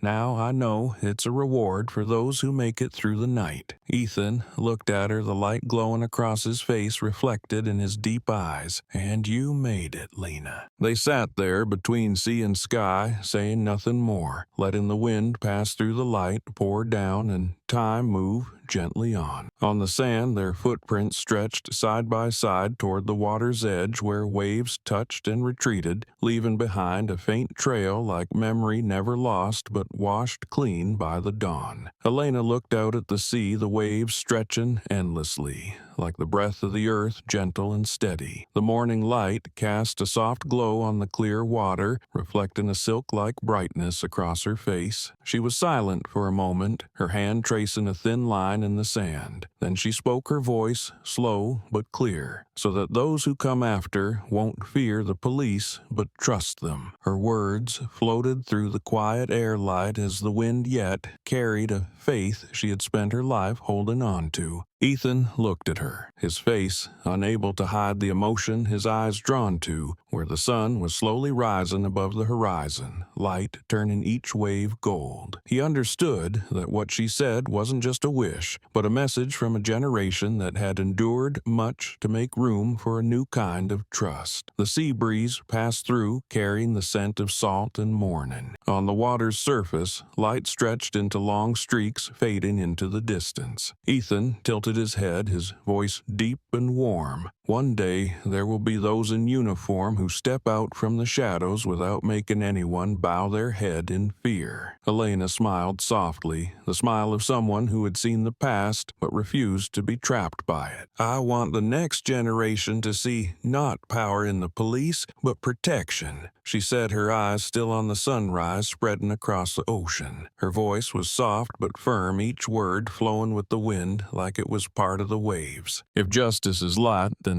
those who carry it must learn to illuminate, not to burn." Ethan reached out gently, placing a hand on her shoulder, and they both looked toward the sun rising from the sea. In that moment, there was nothing but the sound of waves and the golden light spreading across the sky. They sat side by side, saying nothing more, because sometimes silence is the language of peace. The sunlight angled across the sand, touching their faces, as if the light were reaching into memory, where old wounds were beginning to warm. In the distance, a bird glided by, casting a shadow across the sky, leaving a small dark streak that disappeared into brightness. The symbolic camera stopped at that moment where two people sat together, eyes fixed on the brilliant dawn. Waves kept breaking in rhythm, light spilled across the water, reflecting soft gold that seemed to touch time itself. Justice in that frame was no longer the cold sound of a gavel, not the harsh fire that scorches mistakes, but the gentle light of morning sun, warm and forgiving. The That light moved across every wave, rising over old scars, making them glimmer like witnesses to life, no longer painful, but symbols of healing. Elena leaned on Ethan's shoulder, her eyes closed, her face calm in the sunlight. In the sky, the sun had climbed higher, no longer glaring but bright and warm like a promise that justice doesn't need to burn, only to be warm enough to keep people believing in each other. The sunrise over the San Diego coast closed Elena Carter's journey with a gentle light stretching across the water. From a woman attacked in the street, she became a symbol of courage and belief in justice, not by shouting but by standing through pain. Her journey reflected both sides of humanity, cruelty and compassion, but light always wins because of those who dare to believe in it. Ethan, the husband who walked with her through the darkness, understood that justice doesn't come from revenge, but from grace and unbroken will. From courtrooms, police classrooms to the broadcast, where she spoke out, each became a small bright point, forming a larger picture where justice was no longer theory, but the breath of those brave enough to speak what's right. Elena didn't choose to forget the pain. She chose to retell it so the past wouldn't repeat. Her photo on the wall of honor didn't speak of a victim, but of a survivor, someone who turned her wound into a message for the next generation. Her story made people understand that real power lies not in force,